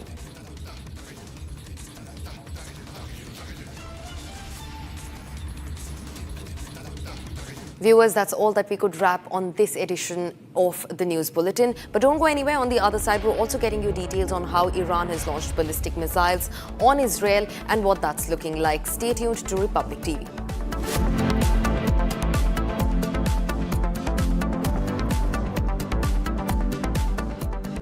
In the global employability rankings by Times Higher Education UK, only the following 6 institutions from India are ranked amongst the top 230 in the world for having the most employable graduates. IIT Delhi, IISc Bangalore, IIT Bombay, IIM Ahmedabad, IIT Kharagpur and Amity University. थोड़े में ज्यादा स्वाद ये हित तो है इसकी खास बात। वाओ मामा, क्या स्वाद है? अरे मेरे राजा, रानी, इस घर में कुछ है जो टूटता नहीं। ये पिलर कभी नहीं टूटेगा। रुंगटा स्टील TMT से बना। रुंगटा नहीं तो घर स्ट्रॉन्ग नहीं। रुंगटा स्टील TMT बार एकदम सॉलिड। चमकी चाट से क्या बना है? आलू चाट या फ्रूट चाट, स्वाद बनाए चमकी चाट। क्या बात है? स्वादिष्ट पकोड़े और बरसान, अरे चमकी चाट है इसकी जान। असली स्वाद सिर्फ चमकी चाट। केसरिया से मन जोगी हुआ रे, दिल झूमे देखो मतवारा हुआ रे। केसरिया से मन जोगी हर पल मनाओ केसरी त्योहार। विमल, बोलो जुबान Kesari.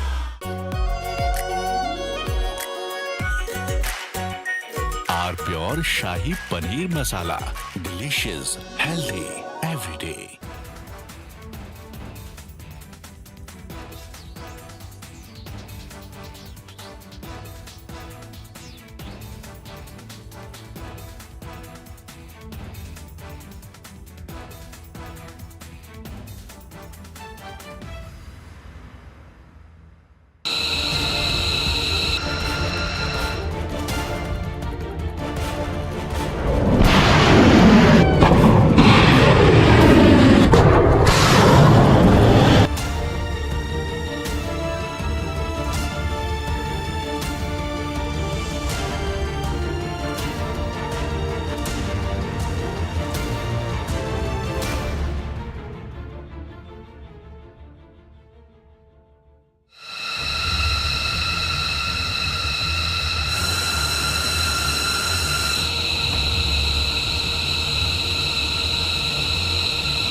U.S. Central Command began Operation Epic Fury at the president's direction.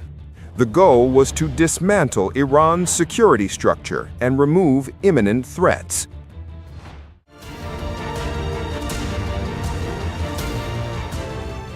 Targets include command centers, missile facilities, air defenses, and key military infrastructure.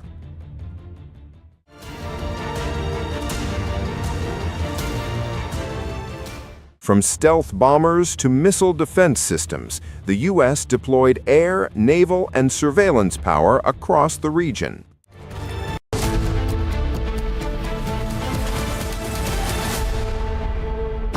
Pure सूजी पास्ता उबालो मिलाओ और खाओ 8 मिनट में तैयार। क्या टेस्ट है सबका राजा आर प्योर मसाला। अनीस, घर में कुछ है जो टूटता नहीं। ये पिलर कभी नहीं टूटेगा। रुंगटा स्टील टीएमटी से बना। रुंगटा नहीं तो घर स्ट्रॉन्ग नहीं। रुंगटा स्टील टीएमटी बाय एकदम सॉलिड। प्यास बुझाए ठंडक लाए सबको भाई जीरा से MDH का जलजीरा जीरा से। जीरा से असली रिफ्रेशिंग, असली स्वाद, असली मजा। MDH केसरिया से मन जोगी हुआ रे दिल झूमे देखो मतवारा हुआ रे केसरिया से मन जोगी हर पल मनाओ केसरी त्योहार। विमल, बोलो जुबान केसरी। थोड़े में ज्यादा स्वाद ये तो है इसकी खास बात। वाओ मामा क्या स्वाद है। अरे मेरे राजा का राजा R pure masala.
يا نعش اللي يشيل الشيعة سرتنا طاح المرتفع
Viewers, this weekend on Legends, we bring you an extraordinary conversation with one of India's greatest sporting icons, the man who changed the story of Indian football, Baichung Bhutia. From the hills of Sikkim to the biggest football arenas in Asia, his journey is one of grit, courage and relentless belief. A trailblazer who carried the hopes of 1 billion fans, Bhutia became the face of Indian football and inspired an entire generation.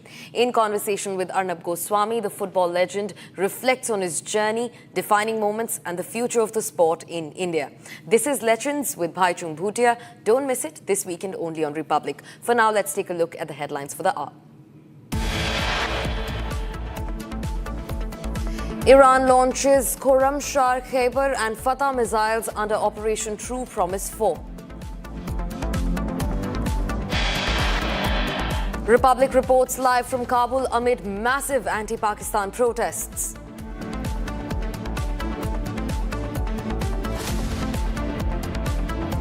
Iranian Deputy Foreign Minister accuses Mossad of carrying out false flag operations in Cyprus.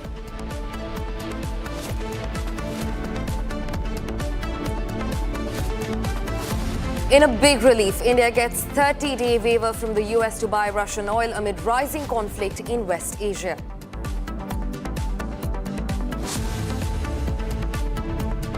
एक abnormal situation है, मैं ऐसा मानता हूँ. What I consider as more worrying is the fact that this abnormalcy is becoming the new normal. Defence Minister Rajnath Singh speaks on the West Asian war, terms it an abnormal situation.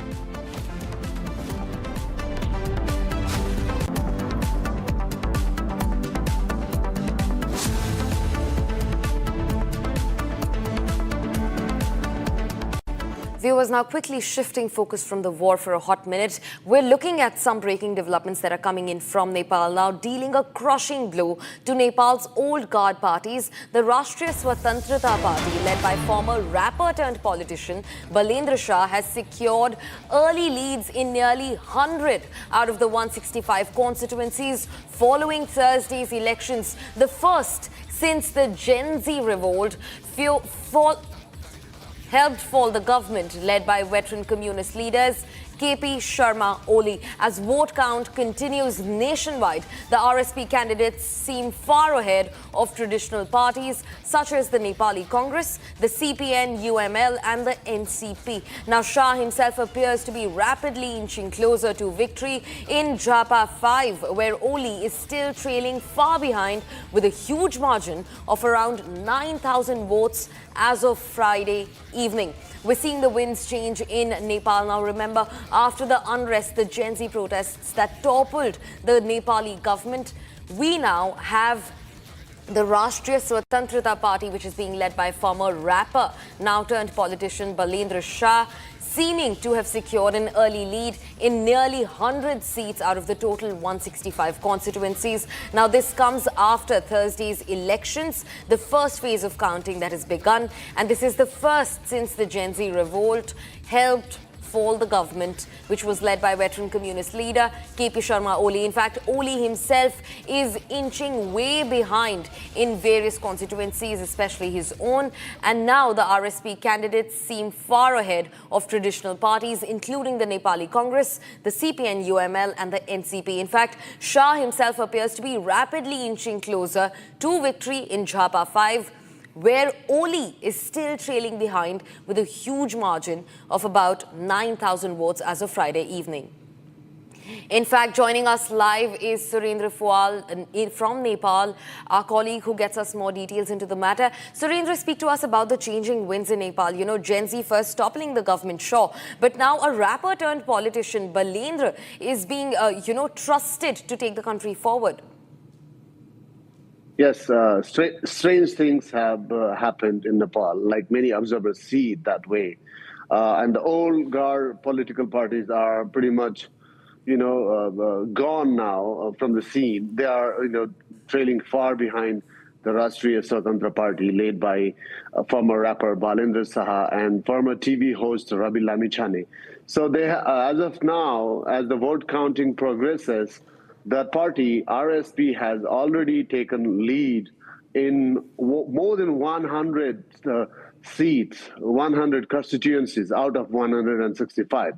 It clearly indicates that this party is clearly headed for a majority, if not two-thirds majority. Nothing can be ruled out as the voting continues. So Nepali people, after Gen Z protests 6 months ago, have decided, some big change. And for that, they have, decided to boycott old parties, and they have decided to choose the new ones, no matter what their shortcomings. But change is imminent, and strange things, as many see it here that way, are happening. In fact, also, speak to us about the fact you also called this situation extraordinary. It is interesting to see, no doubt. But speak to us about what is it that, that Balendra Shah has been able to win over when it comes to the Nepali people. What is the basic reason why he's the one who's been chosen to lead an entire nation without actually having much of a political background? Surendra. In 2022 or late 21, he was elected mayor of Kathmandu. He was a very popular rapper. He, sang songs rapped about bad governance, corruption, social inequalities, and things like that, and also freedom of speech. So that kind of, gave him some sort of A's. So there was this X factor, and because of that, he was also, dressed well. And he got elected as the mayor, and he took some, reform initiatives, and that went down well. He hasn't done much, but he has done some commendable job. And 3 years into his career, he was suddenly offered the position of prime minister by the leader of the Rashtriya Swatantrata Party, which he agreed, and he joined the bandwagon, and he joined the electoral fray as prime ministerial candidate. And he fielded his candidacy, interestingly, from Jhapa 5 in eastern Nepal, where KP Oli was contesting. So there also, people sort of liked the way he approached voters. So as voters badly wanted change, they wanted to give it a go, give it a try, and vote Balendra Saha and his party. But it's too early to say, how well they will function. But for now, they are here to stay. Yeah, Surendra, thanks very much for speaking to us about this. In fact, rightly pointed out, Jhapa 5 remains one of the most interesting aspects of this entire election, where KP Oli Sharma is, railing behind the newest party that the Gen Z now hopes to bring in. Viewers, now keeping on to the interaction and conversation regarding Nepal, we also see the country heading for a major political change. The national elections show independent leader Balendra Shah leading the race, backed by strong support from young voters. Now, his Rashtriya Swatantrata Party is ahead in several constituencies, while traditional leaders like KP Sharma Oli themselves find a trailing blaze in the race to the elections. Take a look at this. Nepal held parliamentary elections with millions casting their votes across the nation. The polls come months after mass Gen Z protests forced political upheaval and fresh elections. Former Kathmandu Mayor Balin Shah has now emerged as the biggest winner in early trends, riding a massive youth wave across the country. Shah's party, the Rashtriya Swatantrata Party, is now leading in majority of constituencies as counting continues. This puts Shah in pole position to form the next government in Nepal. Traditional powerhouses like KP Sharma Oli's UML and other major political parties are trailing far behind in early results, indicating a major political shakeup. With counting still underway, Shah is now likely to become Nepal's next Prime Minister if the trend holds.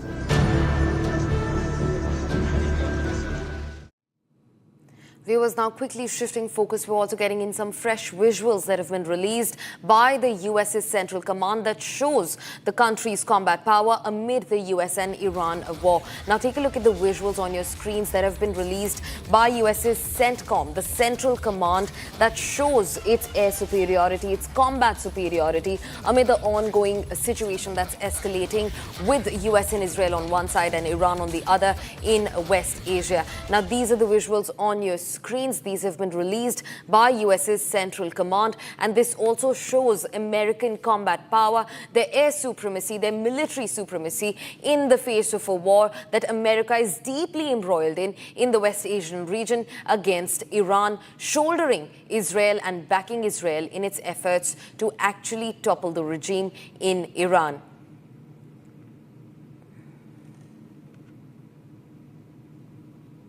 Viewers, when we talk about the wars, one cannot not speak about civilians. And in those also, the most affected always remain women and children. Now, UNICEF has raised alarms over the rising death toll of children in the ongoing war involving Iran, warning that minors are increasingly paying the price of the escalating conflict that they never began. Now, according to the UN agency, nearly 180 children have been reportedly killed in Iran since the latest wave of attacks began, with many more injured. Here's a report. Take a look.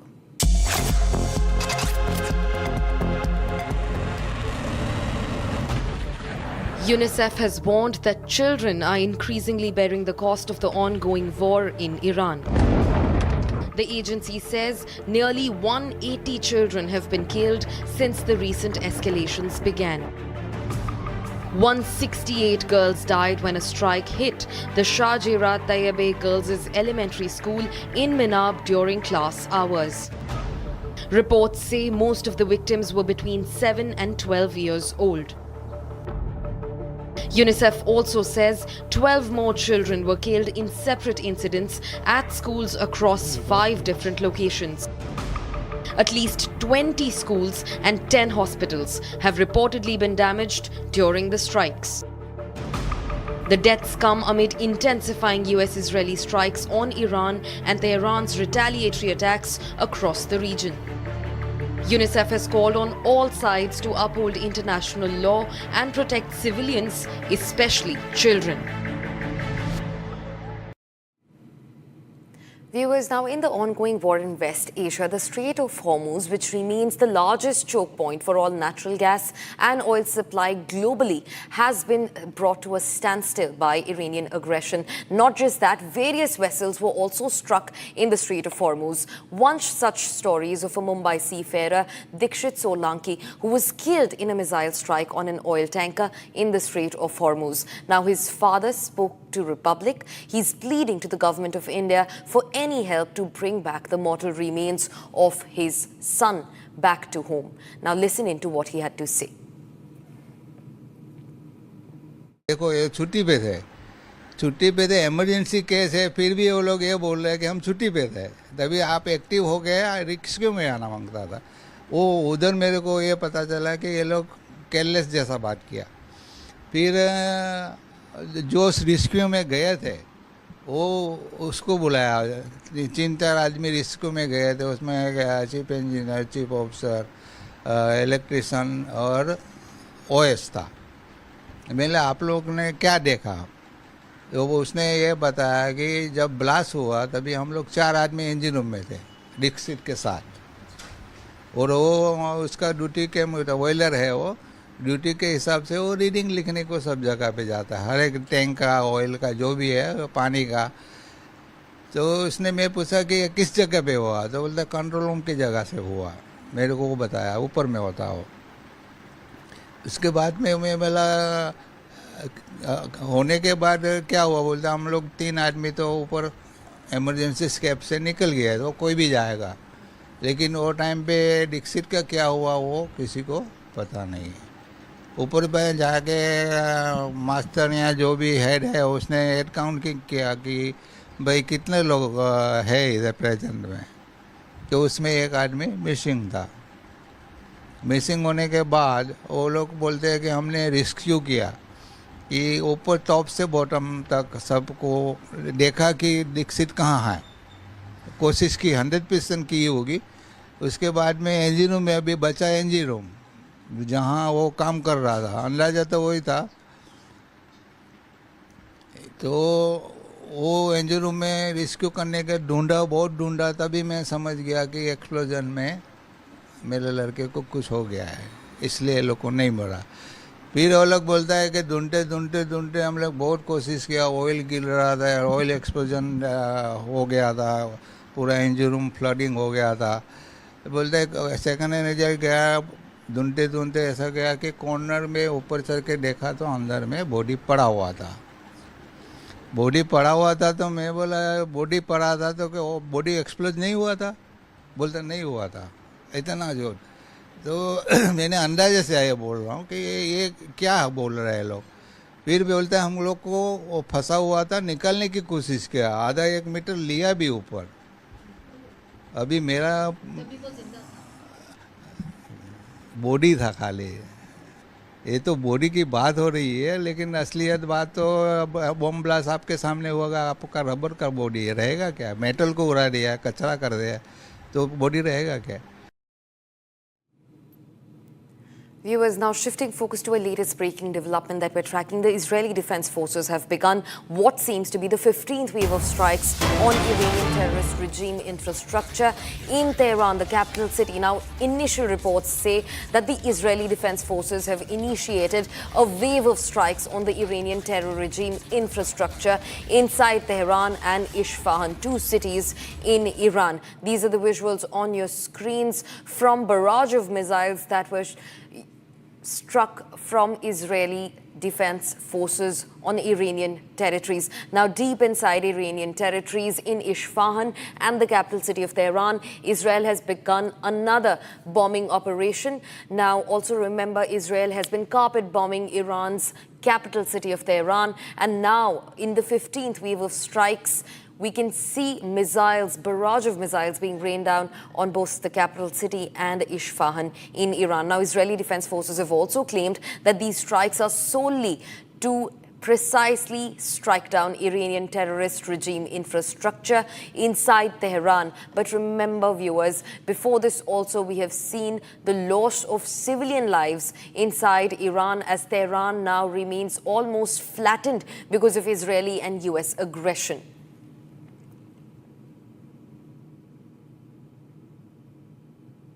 Viewers, now let's also bring you an exclusive report from an Israeli shelter at an underground subway station in Tel Aviv in the face of the growing tensions in West Asia.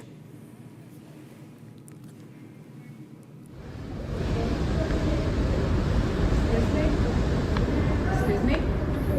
Please don't take a picture of me and don't take a video, okay? Thank you. I'm here at the biggest station, underground station of the light railway in Tel Aviv. At any time, this place is full of commuters rushing to their trains, rushing to their businesses. As you can see now, it is completely different. People here putting mattresses, spending days and nights here. The advantage, of course, is that people, once they're here, don't have to rush to shelters, don't have to rush to safe rooms once there's a siren, meaning that as opposed to most people who are not here, they can actually get a decent night's sleep, meaning they do not have to wake up every 2 or 3 hours to sirens. So plenty of people there, and here on the other side as well. This is the reality here. As strange as it may sound, as crazy as it may look, I say again, this is the biggest station of the light railway in Tel Aviv.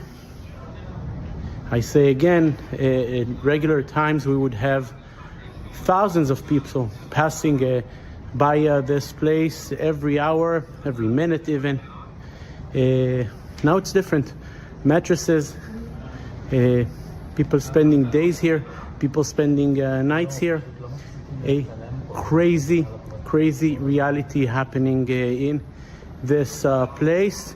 It is true that there are some easiness in regulations of the Home Front Command as of this morning, but still people are choosing to spend their days here, to spend the nights here, as you never know when the next siren will sound.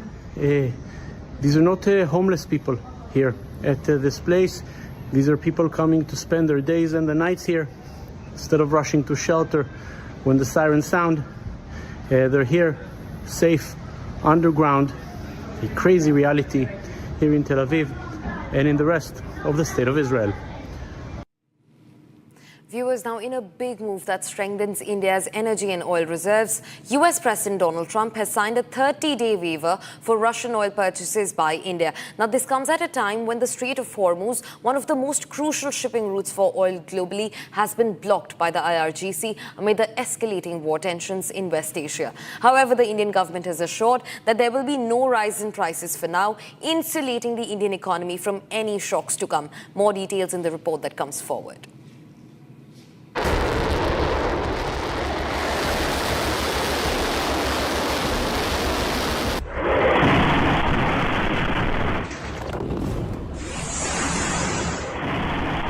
Iran has claimed control of the Strait of Hormuz, a crucial global shipping route.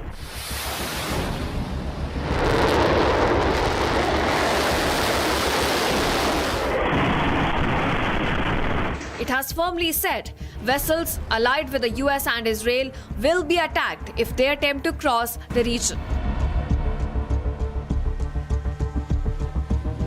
While most of the world is now reeling from surging oil prices, India remains resilient. We have a diverse supply chain for energy and do not rely only on the Strait of Hormuz. Our ties with Russia are strong, and so is the oil supply. Resolution is always through negotiations. The conflict should stop as soon as possible. How long this conflict is going to continue, sir? I have no idea. This is a question to the U.S. We have always been open towards supplying oil.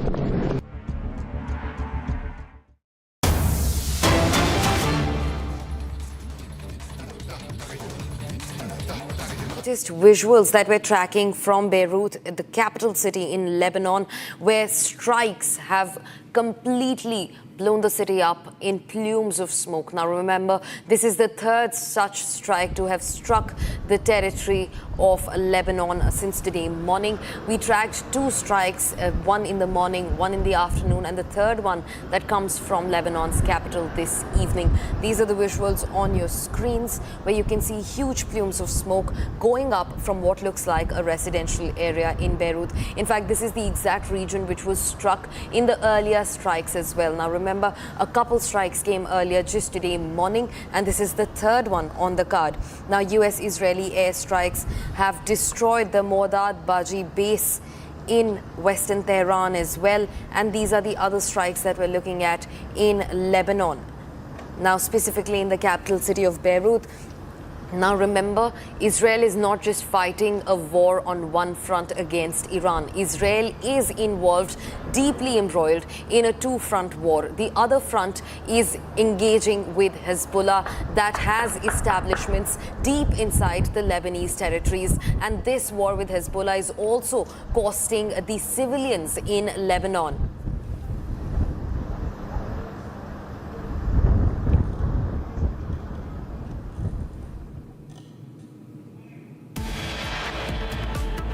Viewers, coming up, we'll get you more details on Iran launching the Khyber and Fatah missiles under Operation True Promise 4 as a retaliation and a missile barrage attack against Israel and US's aggression. Getting you all the details right after this short break. Stay tuned to Republic TV, Nation First.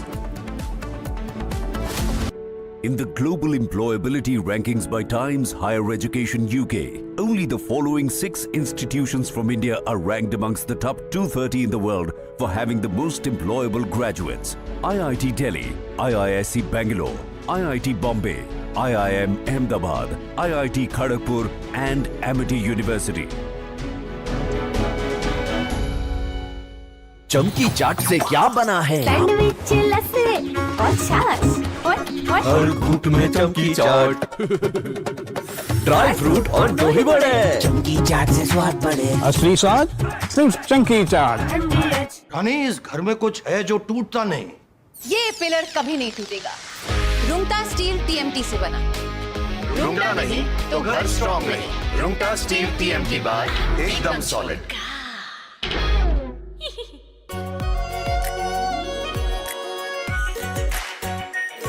Pure shahi paneer masala, delicious, healthy everyday. केसरिया से मन जोगी हुआ रे, दिल झूमे देखो मतवारा हुआ रे। केसरिया से मन जोगी हुआ। हर पल मनाओ केसरी त्योहार। विमल, बोलो जुबान केसरी। चमकी चाट से क्या बना है? सैंडविच लस्सी और छाछ और हर घूंट में चमकी चाट। अब बताओ, स्वाद आया? आया। असली स्वाद सिर्फ चमकी चाट।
सूजी पास्ता उबालो मिलाओ और खाओ 8 मिनट में तैयार क्या टेस्ट है सबका राजा आर्गन मसाला प्लीज स्टॉप झुमका तेरा झुमका नॉट देयर मेरा काउंटर टॉप टूट जाएगा तेरा झुमका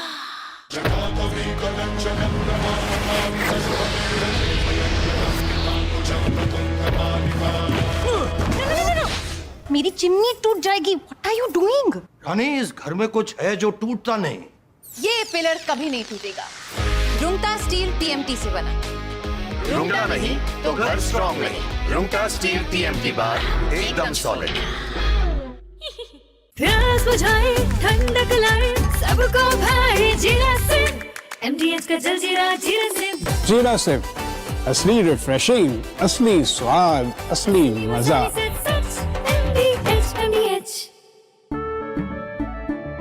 केसरिया से मन जोगी हुआ रे दिल झूमे देखो मतवारा हुआ रे केसरिया से मन जोगी हर पल मनाओ केसरी त्योहार विमल बोलो जुबान केसरी थोड़े में ज्यादा स्वाद ये तो है इसकी खास बात वाओ मामा क्या स्वाद है अरे मेरी राजा राजा और pure masala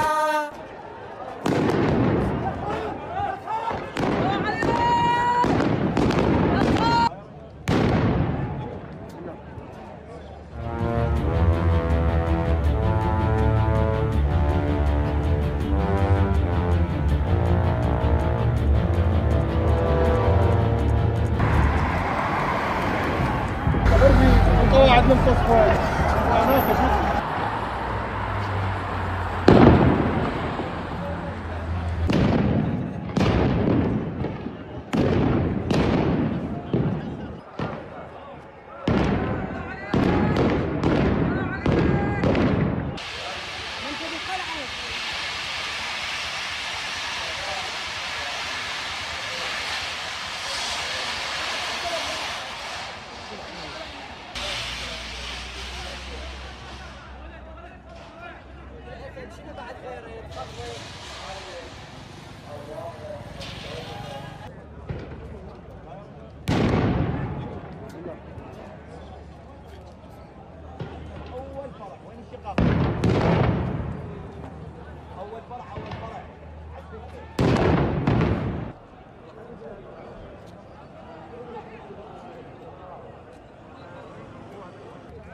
يا نعش اللي يشيل الشيعة سرتنا طاح المرتفع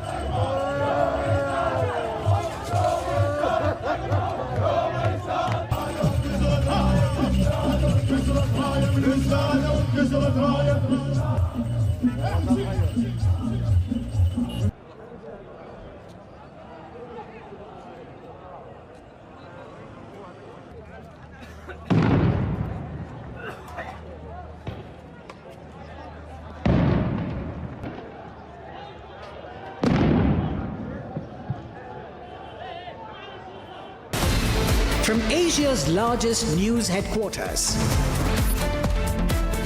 setting the agenda for Bharat.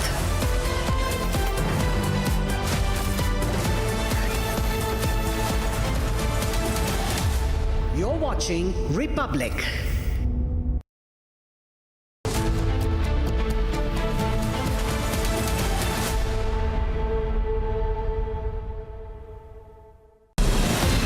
From Asia's largest news headquarters, setting the agenda for Bharat.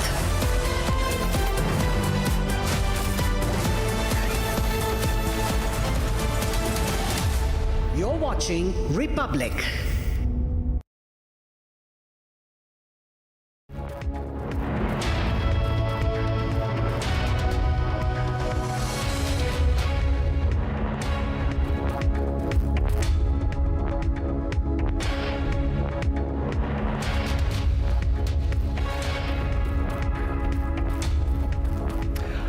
Hello and welcome. Over the next 60 minutes, we're going to take you through the full details of how the war is basically panning out. It's almost day 7 that we're looking at the war that has broken out, the attacks that were carried out by America and Israel. It's a widening military conflict. A little after 30 minutes, we're also going to get you a special report coming in from Afghanistan-Pakistan border as Rakshita. It seems that the situation is only worsening with every passing day, and a direct warning that has been issued by Afghanistan to Pakistan, Rakshita. Absolutely. The entire Asian region is engulfed in the air of war, and we are going to tell you what's really happening, all the updates, all that has happened so far, and what could be the impact. And of course, the ground reports only on Republic TV. First, a quick check of the headlines.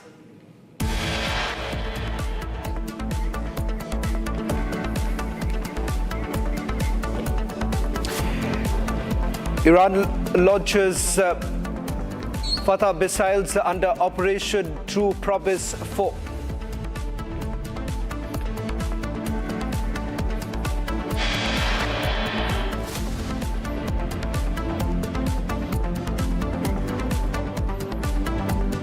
Republic reports live from Kabul amid massive anti-Pakistan protests. Iranian Deputy Foreign Minister accuses Mossad of carrying out false flag operations in Cyprus.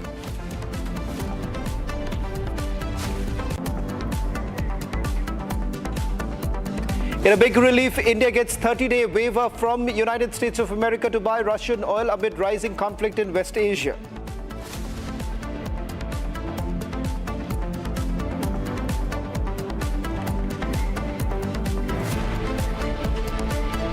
Defense Minister Rajnath Singh speaks on West Asia. A relief coming in from United States of America for 30 days as India now being allowed to buy Russian oil.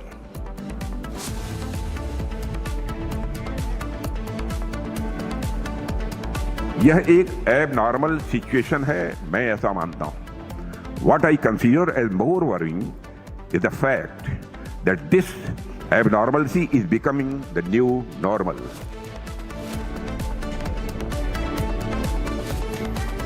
Defense Minister Rajnath Singh speaks on West Asia war, terms it an abnormal situation.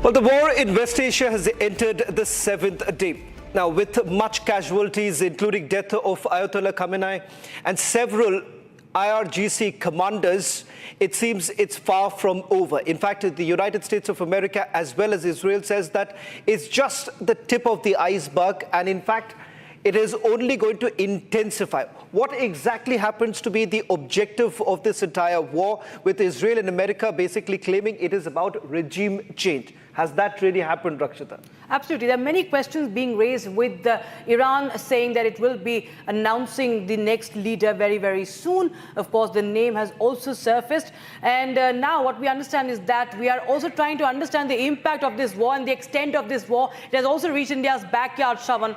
And what we know so far about the war is something that we are going to tell you what has happened till now.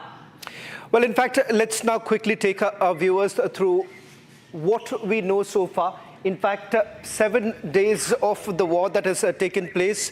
And in fact, we're going to go right from the first day when the war actually began, which was basically called a special operation that was carried out. Now, in fact, this is the hotspot where you're looking at Tehran. The first day, this was on Saturday. In fact, Rakshita, if we can also take it was day 1.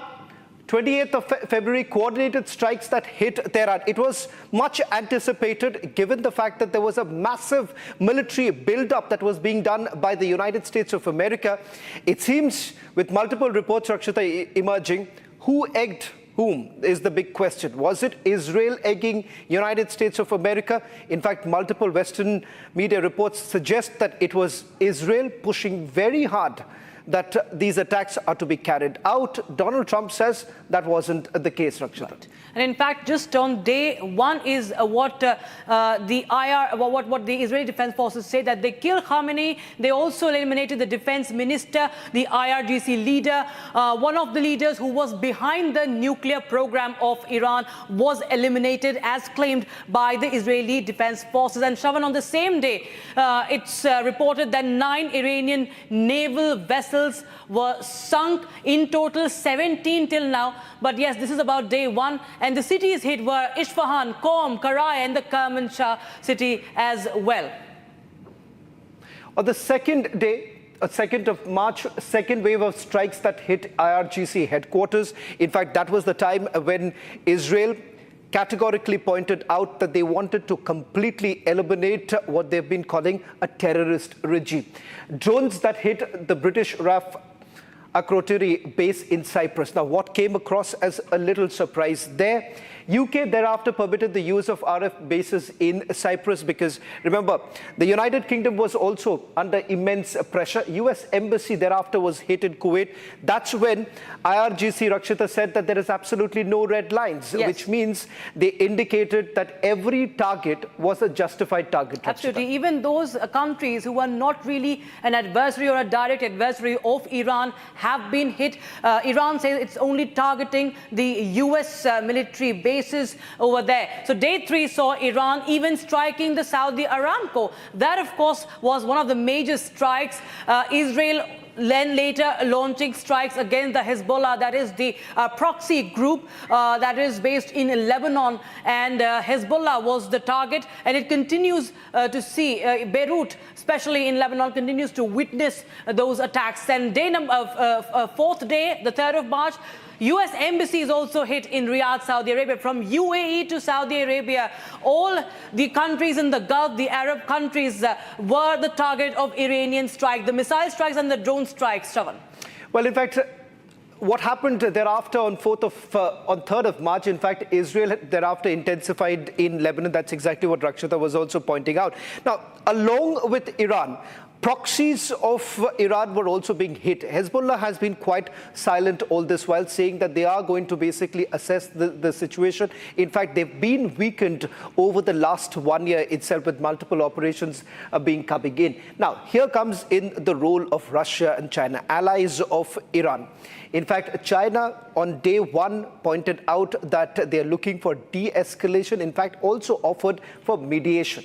Now, this is 5th day, 4th of March, and that's when it seems that entire military conflict was actually widening and reached our doorstep when IRIS Dana, if we can just quickly go back once again, IRIS Dana, that's the Iranian frigate, which had participated in the International Fleet Review as well as Milan exercise, had left from Visakhapatnam.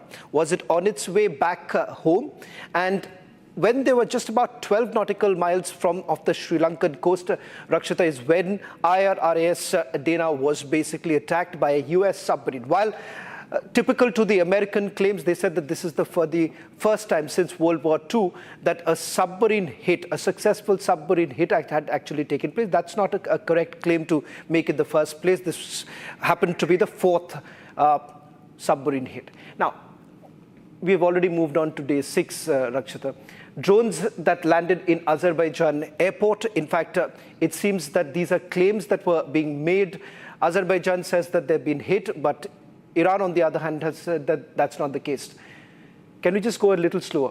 Bapco refineries have also been hit. That's when it seems that right now, oil has become a product which has been completely weaponized, Rakshita. Absolutely. We see from Aramco to Bapco to, of course, this Strait of Hormuz, of course, being at the center of it all, because we see 1/5 of the world's oil supply is oil and energy supply is dependent on that, especially even for India. So the refineries have been hit. They continue to be hit. In fact, Aramco has also reported a second strike that in the past 24 hours. So from Aramco to Bapco and other oil refineries across the Gulf region have been the target of Iranian strikes. And now we're going to show you the strikes across West Asia. It's on the boil, and there is hardly any part that has not been hit. If we talk about Tel Aviv, talk about Israel, we can start with Israel. This is the Benjamin Netanyahu's office. This is Tel Aviv. Of course, that was very important when IRGC claimed that it has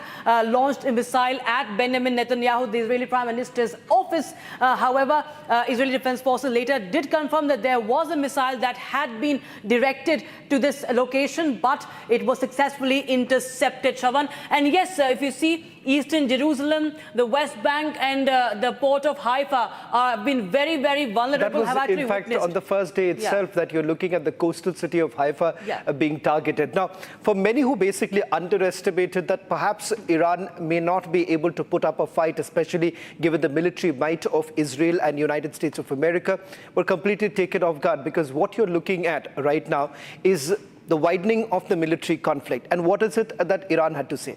Iran says that allies of this axis will be completely decimated.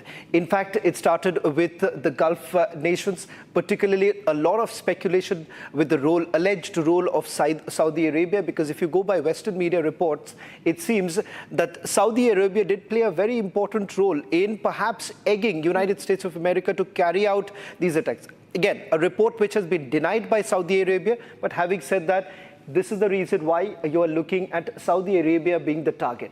Now, UAE for the longest time has always taken pride by the fact that any tension in Middle East will not really affect them. Perhaps has the Teflon coating, but this time that has been completely smashed. With UAE, particularly in Abu Dhabi and Doha, we're looking at over 200 ballistic missiles raining over UAE, and biggest targets here, but they've largely been able to intercept. In terms of casualties are concerned, we're given to understand that that has been minimized to a greater extent. Their data centers have been attacked. If you look at their power plant, that has been affected. Now, this is quite interesting. Ras Tanura refinery, which is in Saudi Arabia, that gets affected. What we have also been seeing, if you take a look at here, all the refineries, particularly oil getting, and perhaps in the next slide, we're going to also take you through how this has been weaponized. But these are the key areas that have been targeted so far. It's the refineries that have taken a hit, Rakshita. Absolutely. In fact, if we talk about the refineries, these are the names, all of them that have been, even the power plant there, they've all been very much at the target. And if you go ahead, Iraq also, the air base, the US air bases have been attacked. Baghdad airport has been under attack. Erbil in Iraq has also witnessed drone strikes, and it's been, of course, the ballistic missiles being fired at Israel. In fact, we are going to now tell you the important factor. A lot of talk about the Strait of Hormuz, Shravan. Why is it important, and how there are so many ships, including Indian ships, that remain stuck right now, and it's key for energy and oil supply to the entire world. So even as of today, 12 Indian ships are positioned east of the strait, which is basically Indian flags. Now, there are Indian flag as well as foreign flag vessels. These are joint vessels that are doing the rounds. Now, take a look at it. When the war actually began, look at the positioning that has essentially been done on the 27th of February. It is quite heavy. On 6th of March, now Strait of Hormuz becomes completely empty. The only perhaps freedom that has been given to vessels, which are Chinese vessels and Russian vessels.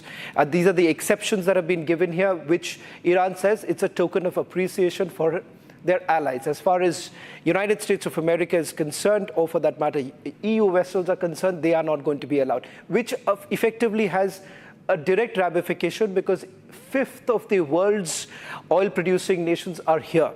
And it has a direct impact, because this is one of the key choke points that you're talking about. Once this gets closed, and that's exactly what Iranians have been saying, that there will be absolutely no movement whatsoever, and it is part of their territorial waters that none of them can actually move. And what they have essentially done is they've also activated the IRGC Navy, which has been used. If we see, those are the places that you're looking at right at the top. These are the places where the IRGC naval bases are also present, where it's a direct firing line, Rakshita.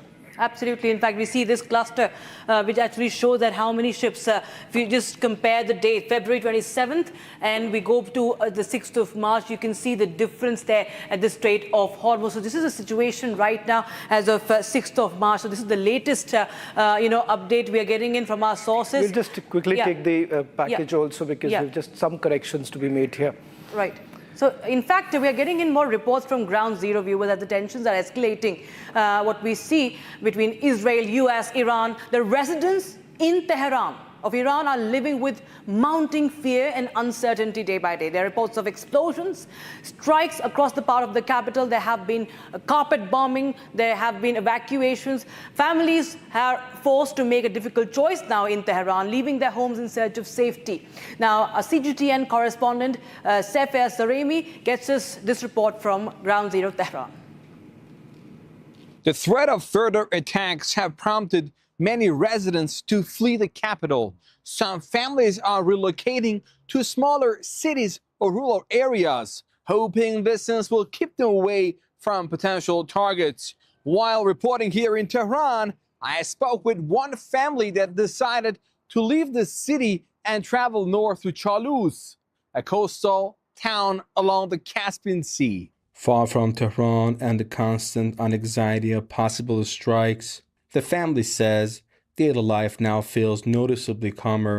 Gathering together in their home in Chaluz, they say being away from the epicenter of the attacks has given them at least a small measure of relief. ما به خاطر جنگ از تهران خارج شدیم و شنیدیم که اسرائیل حمله کرده و صداها و این بمبارونا و موشک‌ها دیگه اومدیم از شهر خارج شدیم چون ما بچه داشتیم ترسیدیم که بچه‌هامون از این صداها و اینا وحشت کنن و فوری خارج شدیم و اینجا. من مربی مهد هستم. بعد دیدم یکی از مامانای بچه‌ام اومد، بعد بچه‌شو بغل کرد. من گفتم چی شد؟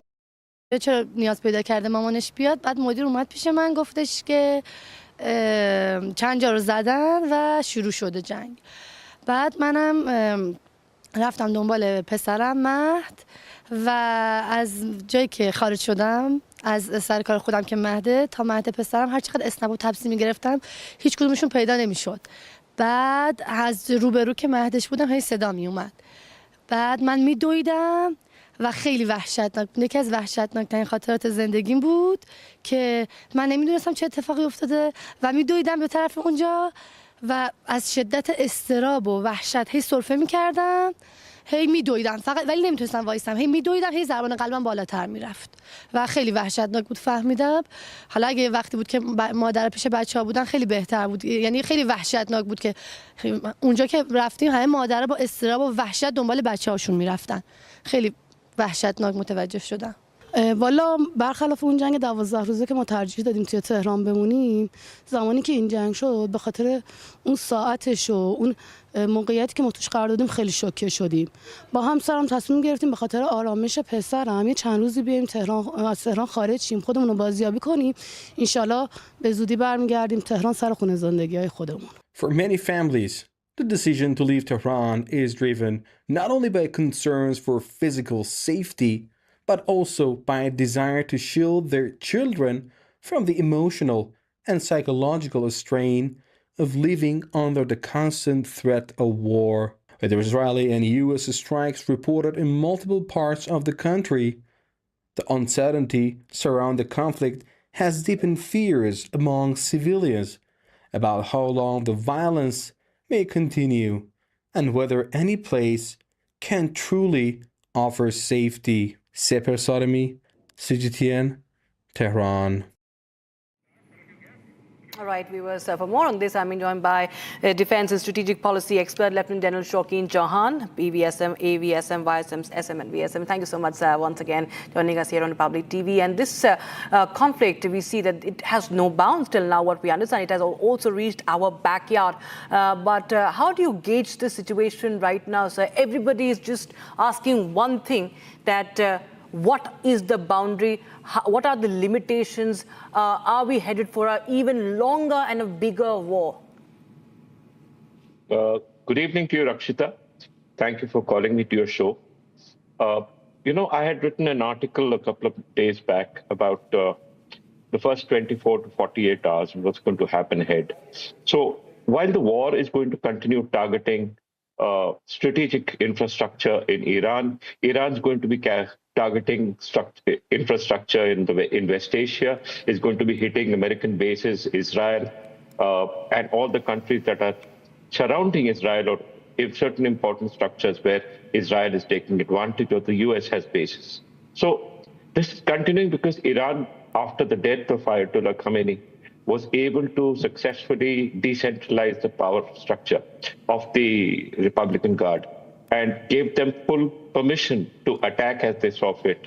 And that's the reason why this battle, or this battle of missiles, this ballistic missiles, etc., will continue to rain down on targets that have been previously selected.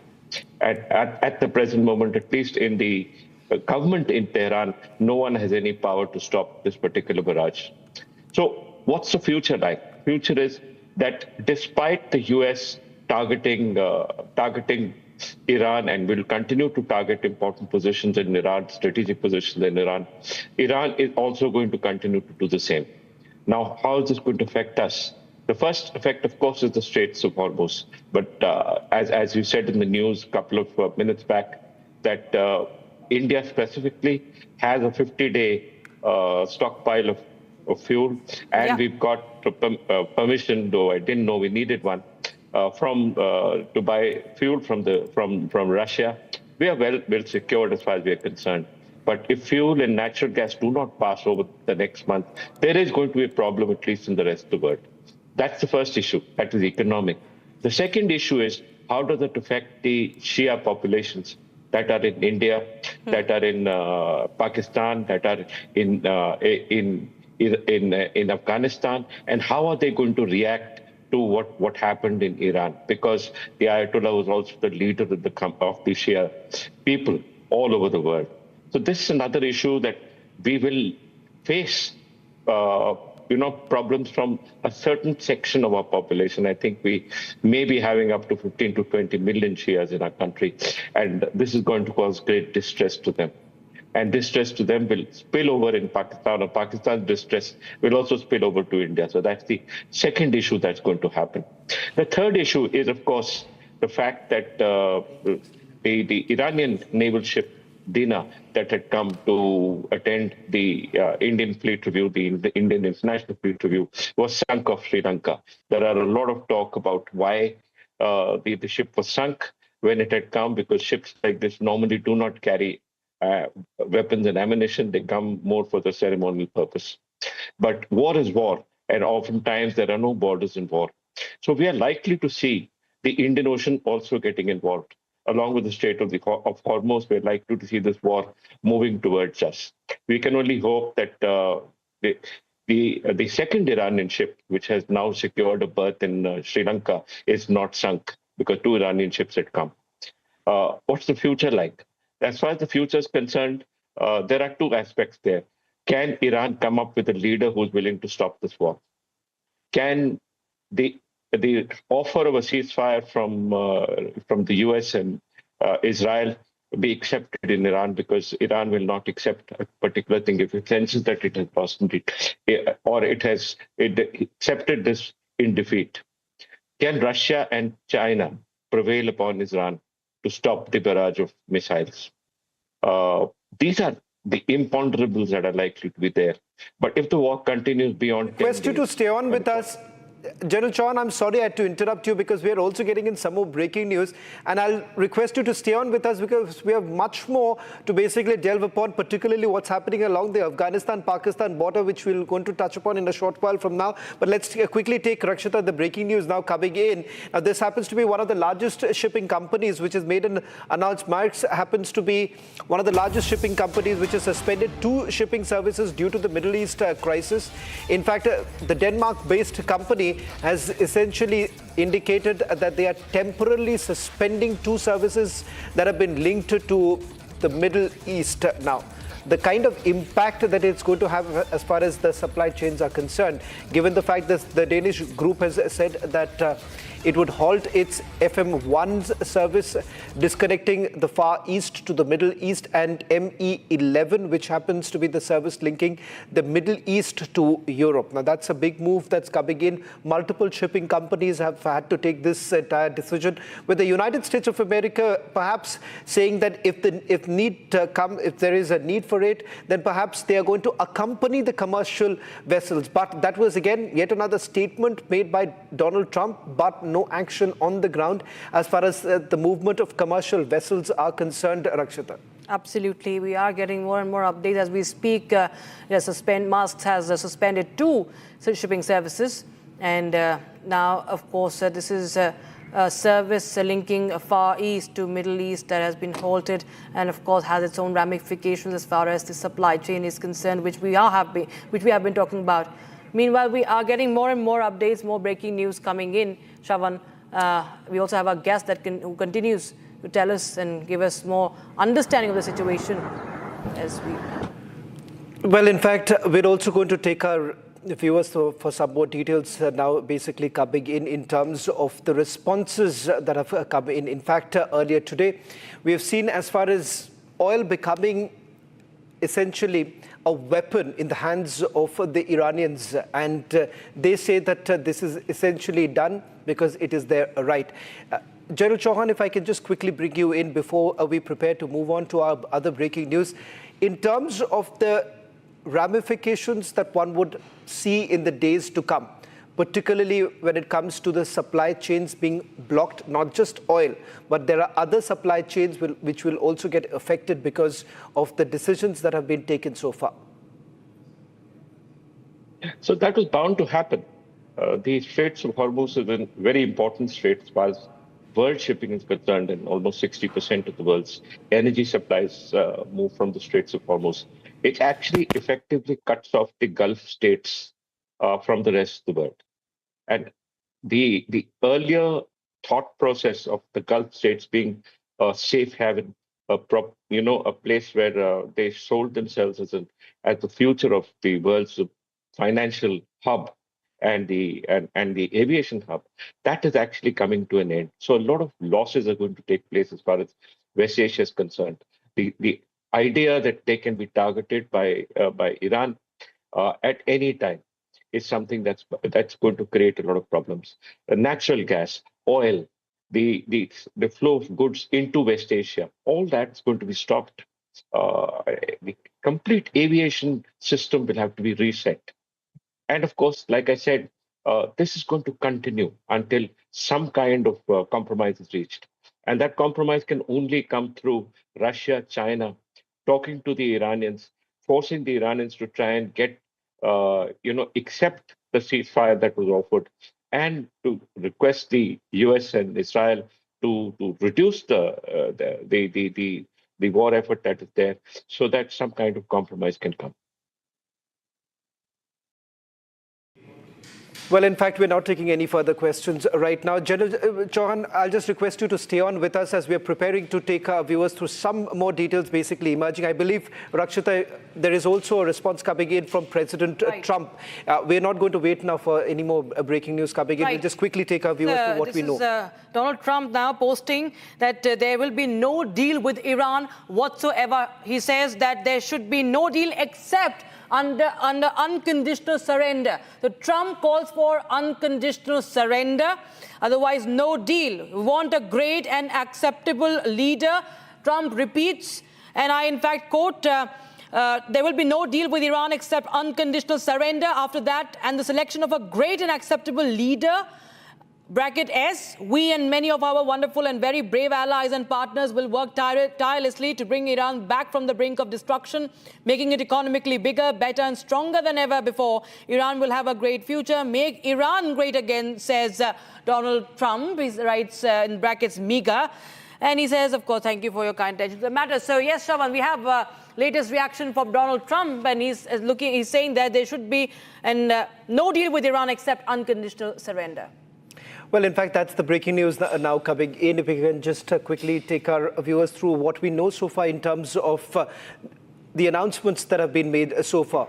Number one, with regards to whether at all there is going to be some sort of a negotiation. In fact, it seems that Iranians all this while has maintained that there is no question of having any sort of negotiation because, first of all, this was a unilateral decision that was taken by United States of America and Israel. And the attack was carried out at a time when the negotiations were going on.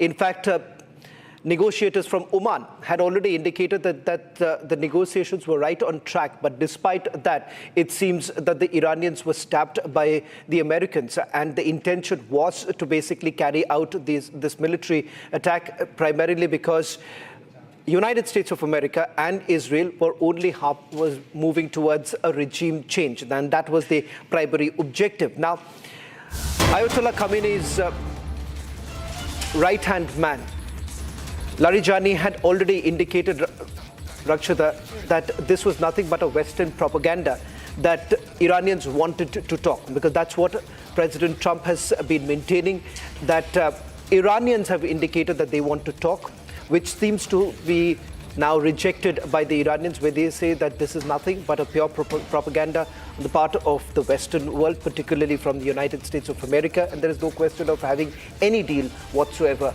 with the Americans. And now Donald Trump says that there is going to be no deal with Iran. So what was this entire statement that they made earlier?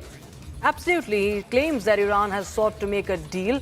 And Trump being Trump, we see the flip-flops, also self-contradiction at its best, not the first time when it comes to Donald Trump, Shravan. And now he says that there will be no deal except if there is an unconditional surrender. Now, we've seen the war of words, but on ground, the situation is as clear as what you are seeing on the visuals we are running right now, viewers. The war is only escalating. And even we see that even the U.S. defense systems are overwhelmed. We see even there are questions being raised on the capabilities of the possibilities of exhaustion of the arsenal, also, or the air defense systems of the U.S. across the Gulf. Also, the fact that it is also in a way, who gets tired first, what we're witnessing right now. Correct. And Trump now only trying to, mount pressure, at least via positioning that there will be no deal, but only unconditional surrender is what the United States wants. Well, in fact, we're now going to shift focus to the other development that has taken place, Rakshita. We're talking about the military conflict between Afghanistan and Pakistan. In fact, it is day 8, and we see the kind of escalation that has taken place along the Durand line. In fact, Afghan Defense Ministry has issued a warning to the Pakistanis. If they carry on with the indiscriminate firing as well as bombings in civilian areas, then they say, Rakshita, that they are going to target military installations inside Pakistan. And this time, this warning has come in from none other than Sirajuddin Haqqani. We're also going to take our viewers through the reports that were filed by our resources in Kabul, where we have seen there have been massive protests that are taking place on the streets of Kabul. Unprecedented, if I may say so, because this was a little after noon when we saw the kind of protests that were taking place. But it seems from all sides, Rakshita, Pakistan has been completely cornered. Absolutely, it's completely hammered, and we see that even the Afghan forces are claiming on the number of deaths reported as far as the Pakistani forces are concerned. More than 40 at least have been killed as per the claims of Afghanistan military. In fact, Afghanistan Air Force has conducted strikes, and in Torkham, if we talk about, that has been one of the regions also targeted. And now we are going to bring you this report that has been filed by my colleague Hashmat from Ground Zero, Kabul. Last night, before 7 nights, Pakistani army tried to target Kabul and some other places in Afghanistan, but they can't because the defense system of the Afghan army is within Kabul, Negran, and many big cities, and they targeted more than 10 drones of Pakistani army and before the last few days. They tried for planes and drones, but they can't target like armies and bases, but they targeted civilian people at home and in the heart and the people. But last night, unfortunately, they didn't have any casualties, but in some places, as you line, a few Talib armies have been killed. The thousands of Afghan people are they got together and they said about Pakistan, and they said the Pakistan army is connected with America. They trying to target Afghan civilian people, but they say that we are against the Pakistan army and will be after last week support can say about Pakistan. Attack places belong to Afghanistan, and we condemn the Pakistani army as operation on civilian people. They say that you see all of the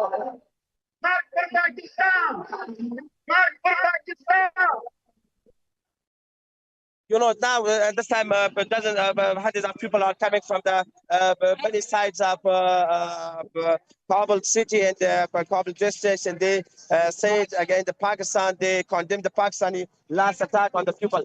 They said that in the pictures and videos, you said a Talib army that he have Afghanistan Islamic Emirate flag on his body, and he's just secure, have some security for the people. And all of the Afghans that they are here today, they support Afghan armies, and they say that we can't stand against the Pakistan. We can stand against the Pakistan army. We will be abducted between when Pakistan if want peace, but if they want war, will be against the Pakistan. Here's a hundred years of the people that they are saying about the Pakistan. I can speak with one of them. And yeah, they are saying about the Pakistan armies, and they say about the Pakistani armies, the Pakistani army regime. I can speak.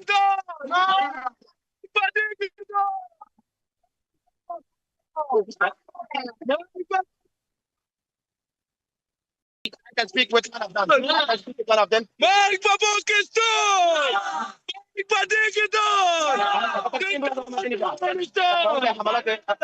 There is the thousands of Afghan people with the armies. They collect from the money place of Afghanistan. One thing, sir, I'm reporting live for Republic, and he said about Afghanistan-India relation. He said India always support Afghan civilians, and thanks for Republic that they have reported from Afghanistan live and see, and they are releasing this report that all countries know that Afghanistan people didn't want war.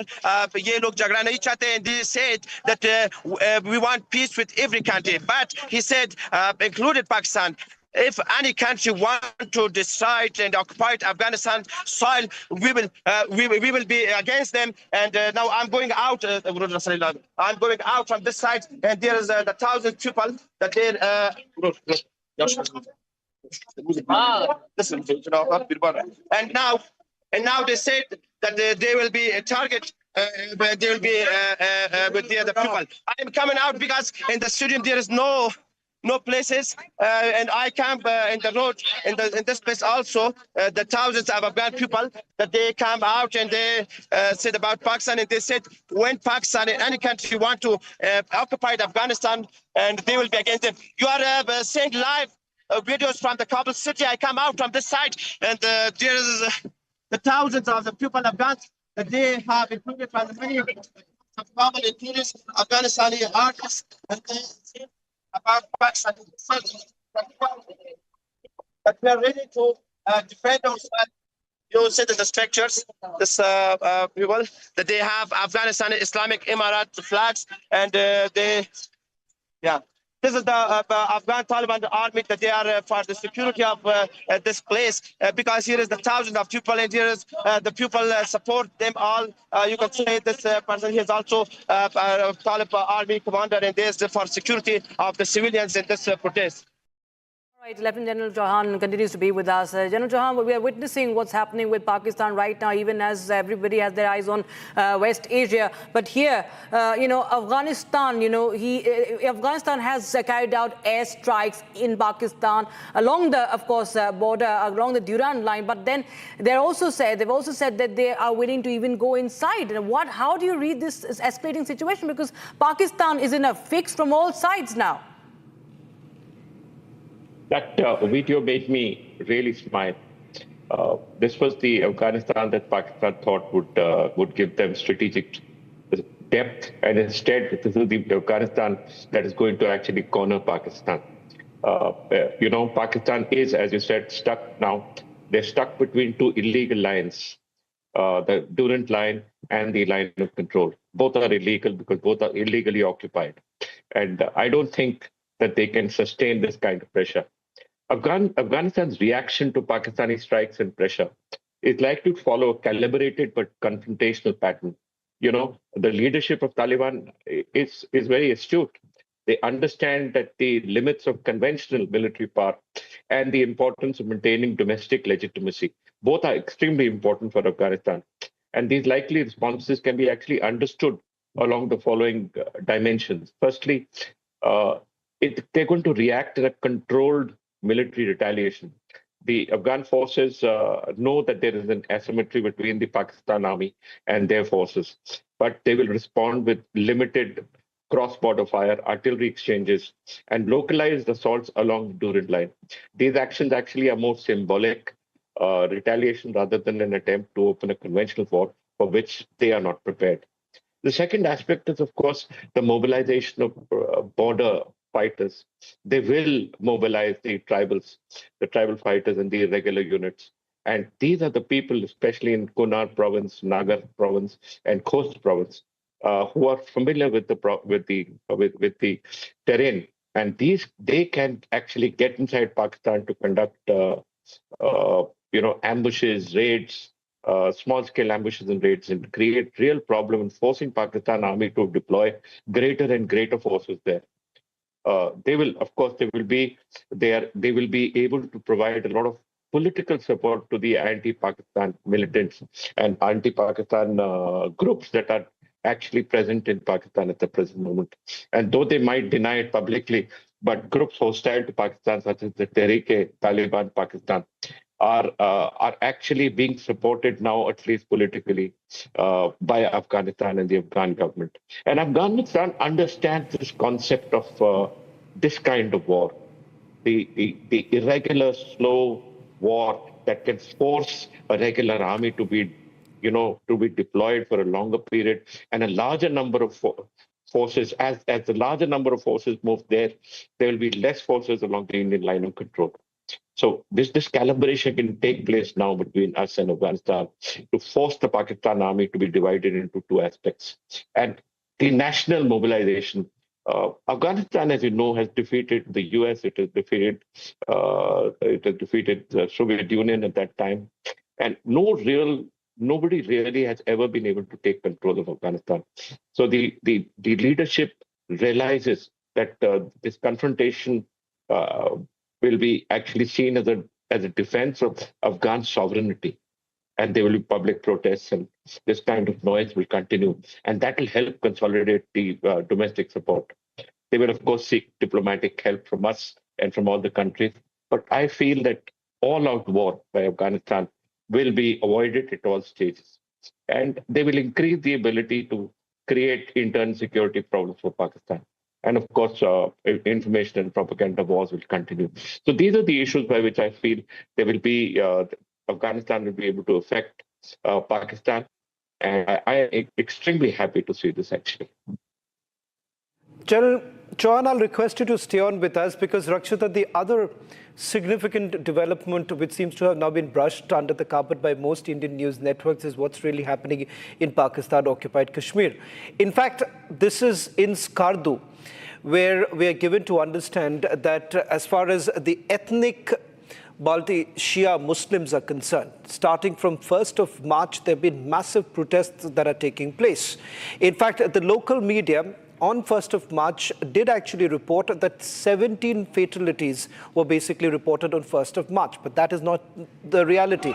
In fact, Rakshita, it turns out that it was way more than that. On your screens right now, these are the latest images that are coming in. We'll go in a short while from now, full frame with these, and we'll perhaps have to change our top jackets, which basically still talks about Afghanistan hammering Pakistan, but this is in Pakistan-occupied Kashmir, in Skardu, where the protests are taking place. These are protests against the Pakistani army as well as the Pakistani government. In fact, there is sloganeering that's taking place in Skardu, where they are sloganeering against Asim Munir and Shehbaz Sharif. In fact, can we just also quickly change the top jackets here and play up the video here, and where you can easily hear what is it that the ethnic Shia Muslims are basically saying. What is it that they are demanding? हम अपने इन जज्बात के साथ अपने शोहदा का इस्तेमाल करते हैं। हम वो कौम हैं। Right. Slogans Let's try and play this out once again full.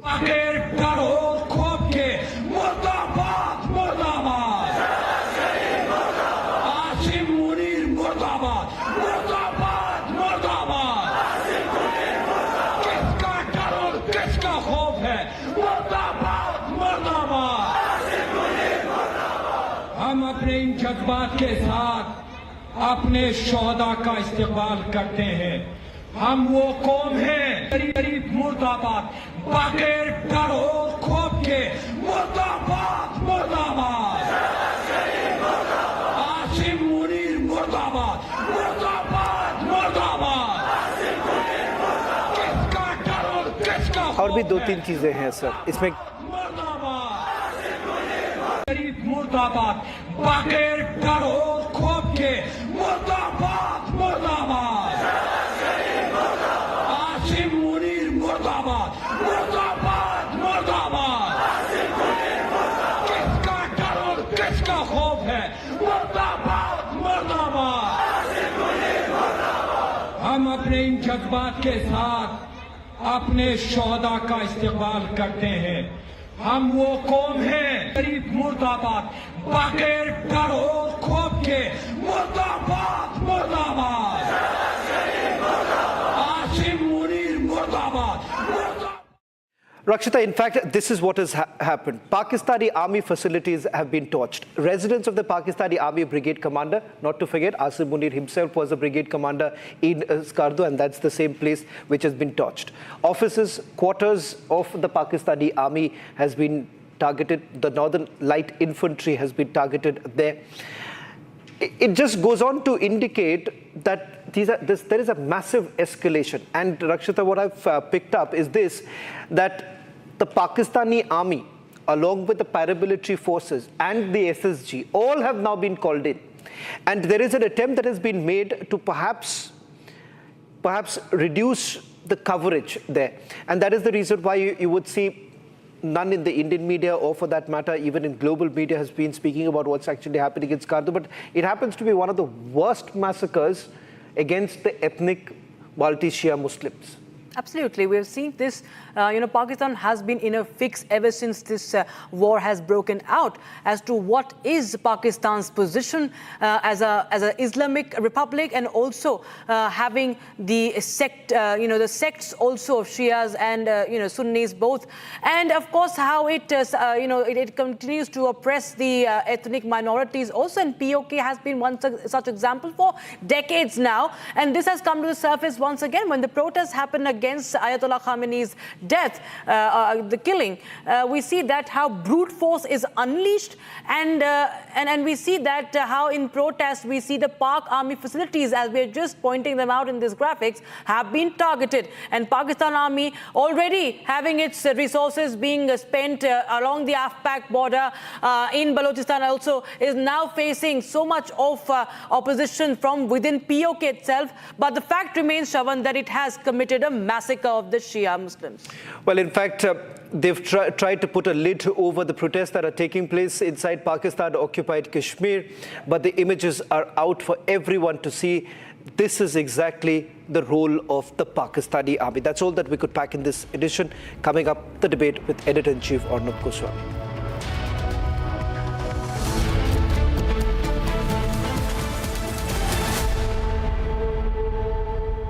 Co-powered by Century Ply Club Prime. Raho befikar.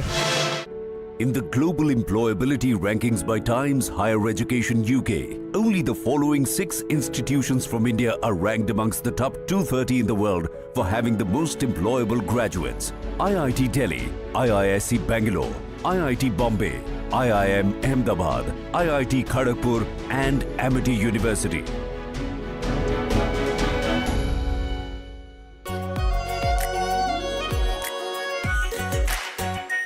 Our pure Shahi Paneer Masala. Delicious, healthy, everyday. मुस्कुराए लड़खड़ाए जिंदगी चाहे जो भी हो। सर, पेशेंट के लिए कौन सा रूम प्रेफर करेंगे आप? जिंदगी भर के प्यार का कोई रेट कार्ड नहीं होता। Tata AIG health insurance, with you like family, with you always. चमकी चाट से क्या बना है? आलू चाट या फ्रूट चाट, स्वाद बनाए चमकी चाट।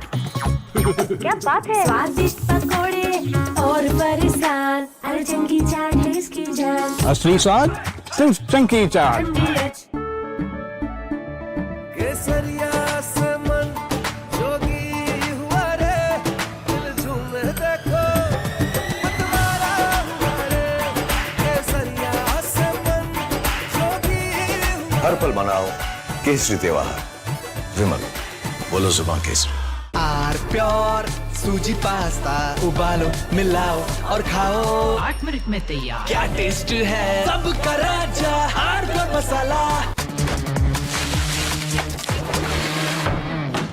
अरे टेंशन किस बात की? सेंचुरी प्रोवुड का प्रीमियम प्लस है ना। लो एमिशन है, हाई डेंसिटी है, वाटर रेजिस्टेंट भी है, टर्माइट एंड बोरो रेजिस्टेंट भी है। यानी ये है जहाँ नो टेंशन वहाँ। Premium plus by Century प्रोवुड।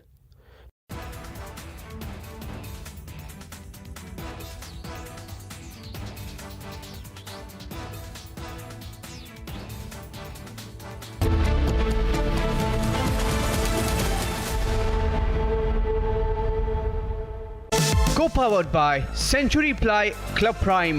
रहो बेफिक्र। चमकी चाट से क्या बना है? सैंडविच लस्सी और छाछ हर घूंट में चमकी चाट। ड्राई फ्रूट और दही बड़े, चमकी चाट से स्वाद बढ़े। असली स्वाद सिर्फ चमकी चाट।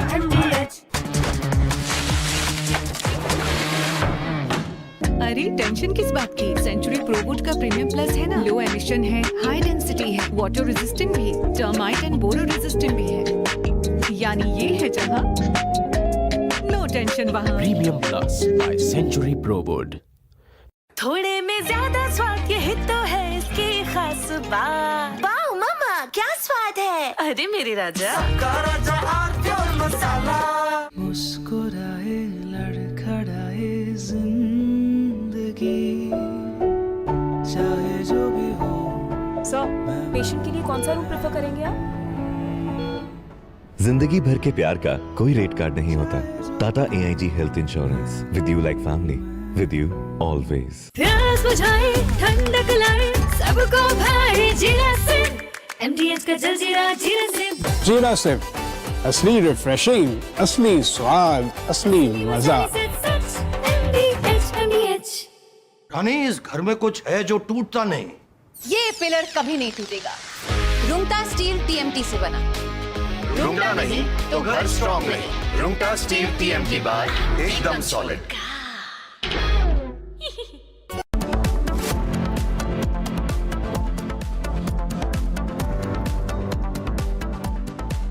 Co-powered by Century Ply Club Prime. रहो बेफिक्र। चमकी चाट से क्या बना है? सैंडविच लस्सी और छाछ हर घूंट में चमकी चाट। अब बताओ स्वाद आया? असली स्वाद सिर्फ चमकी चाट। In the global employability rankings by Times Higher Education UK, only the following 6 institutions from India are ranked amongst the top 230 in the world for having the most employable graduates.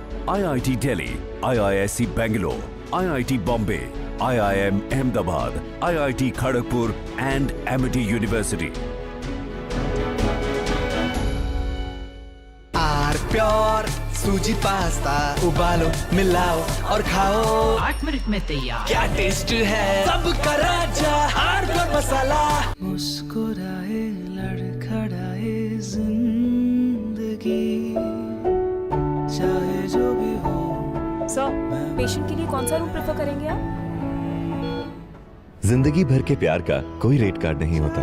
Tata AIG health insurance, with you like family, with you always. प्यास बुझाए ठंडक लाए सबको भाई जीरा से MDH का जलजीरा जीरा से। जीरा सिप, असली रिफ्रेशिंग, असली स्वाद, असली मजा। MDH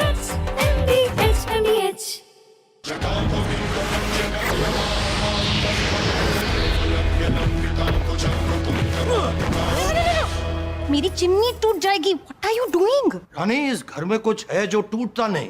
ये पिलर कभी नहीं टूटेगा। रुंगटा स्टील TMT से बना। रुंगटा नहीं तो घर स्ट्रॉन्ग नहीं। रुंगटा स्टील TMT बार एकदम सॉलिड। थोड़े में ज्यादा स्वाद, ये तो है इसकी खास बात। वाओ मामा, क्या स्वाद है। अरे मेरे राजा, राजा और प्योर मसाला। मुस्कुराए लड़खड़ाए जिंदगी, चाहे जो भी हो। सर, पेशेंट के लिए कौन सा रूम प्रेफर करेंगे?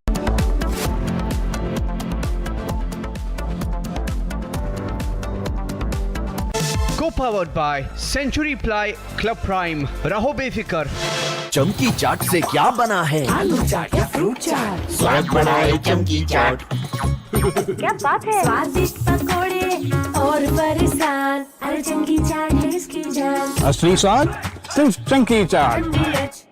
In the global employability rankings by Times Higher Education UK, only the following 6 institutions from India are ranked amongst the top 230 in the world for having the most employable graduates. IIT Delhi, IISc Bangalore, IIT Bombay, IIM Ahmedabad, IIT Kharagpur and Amity University.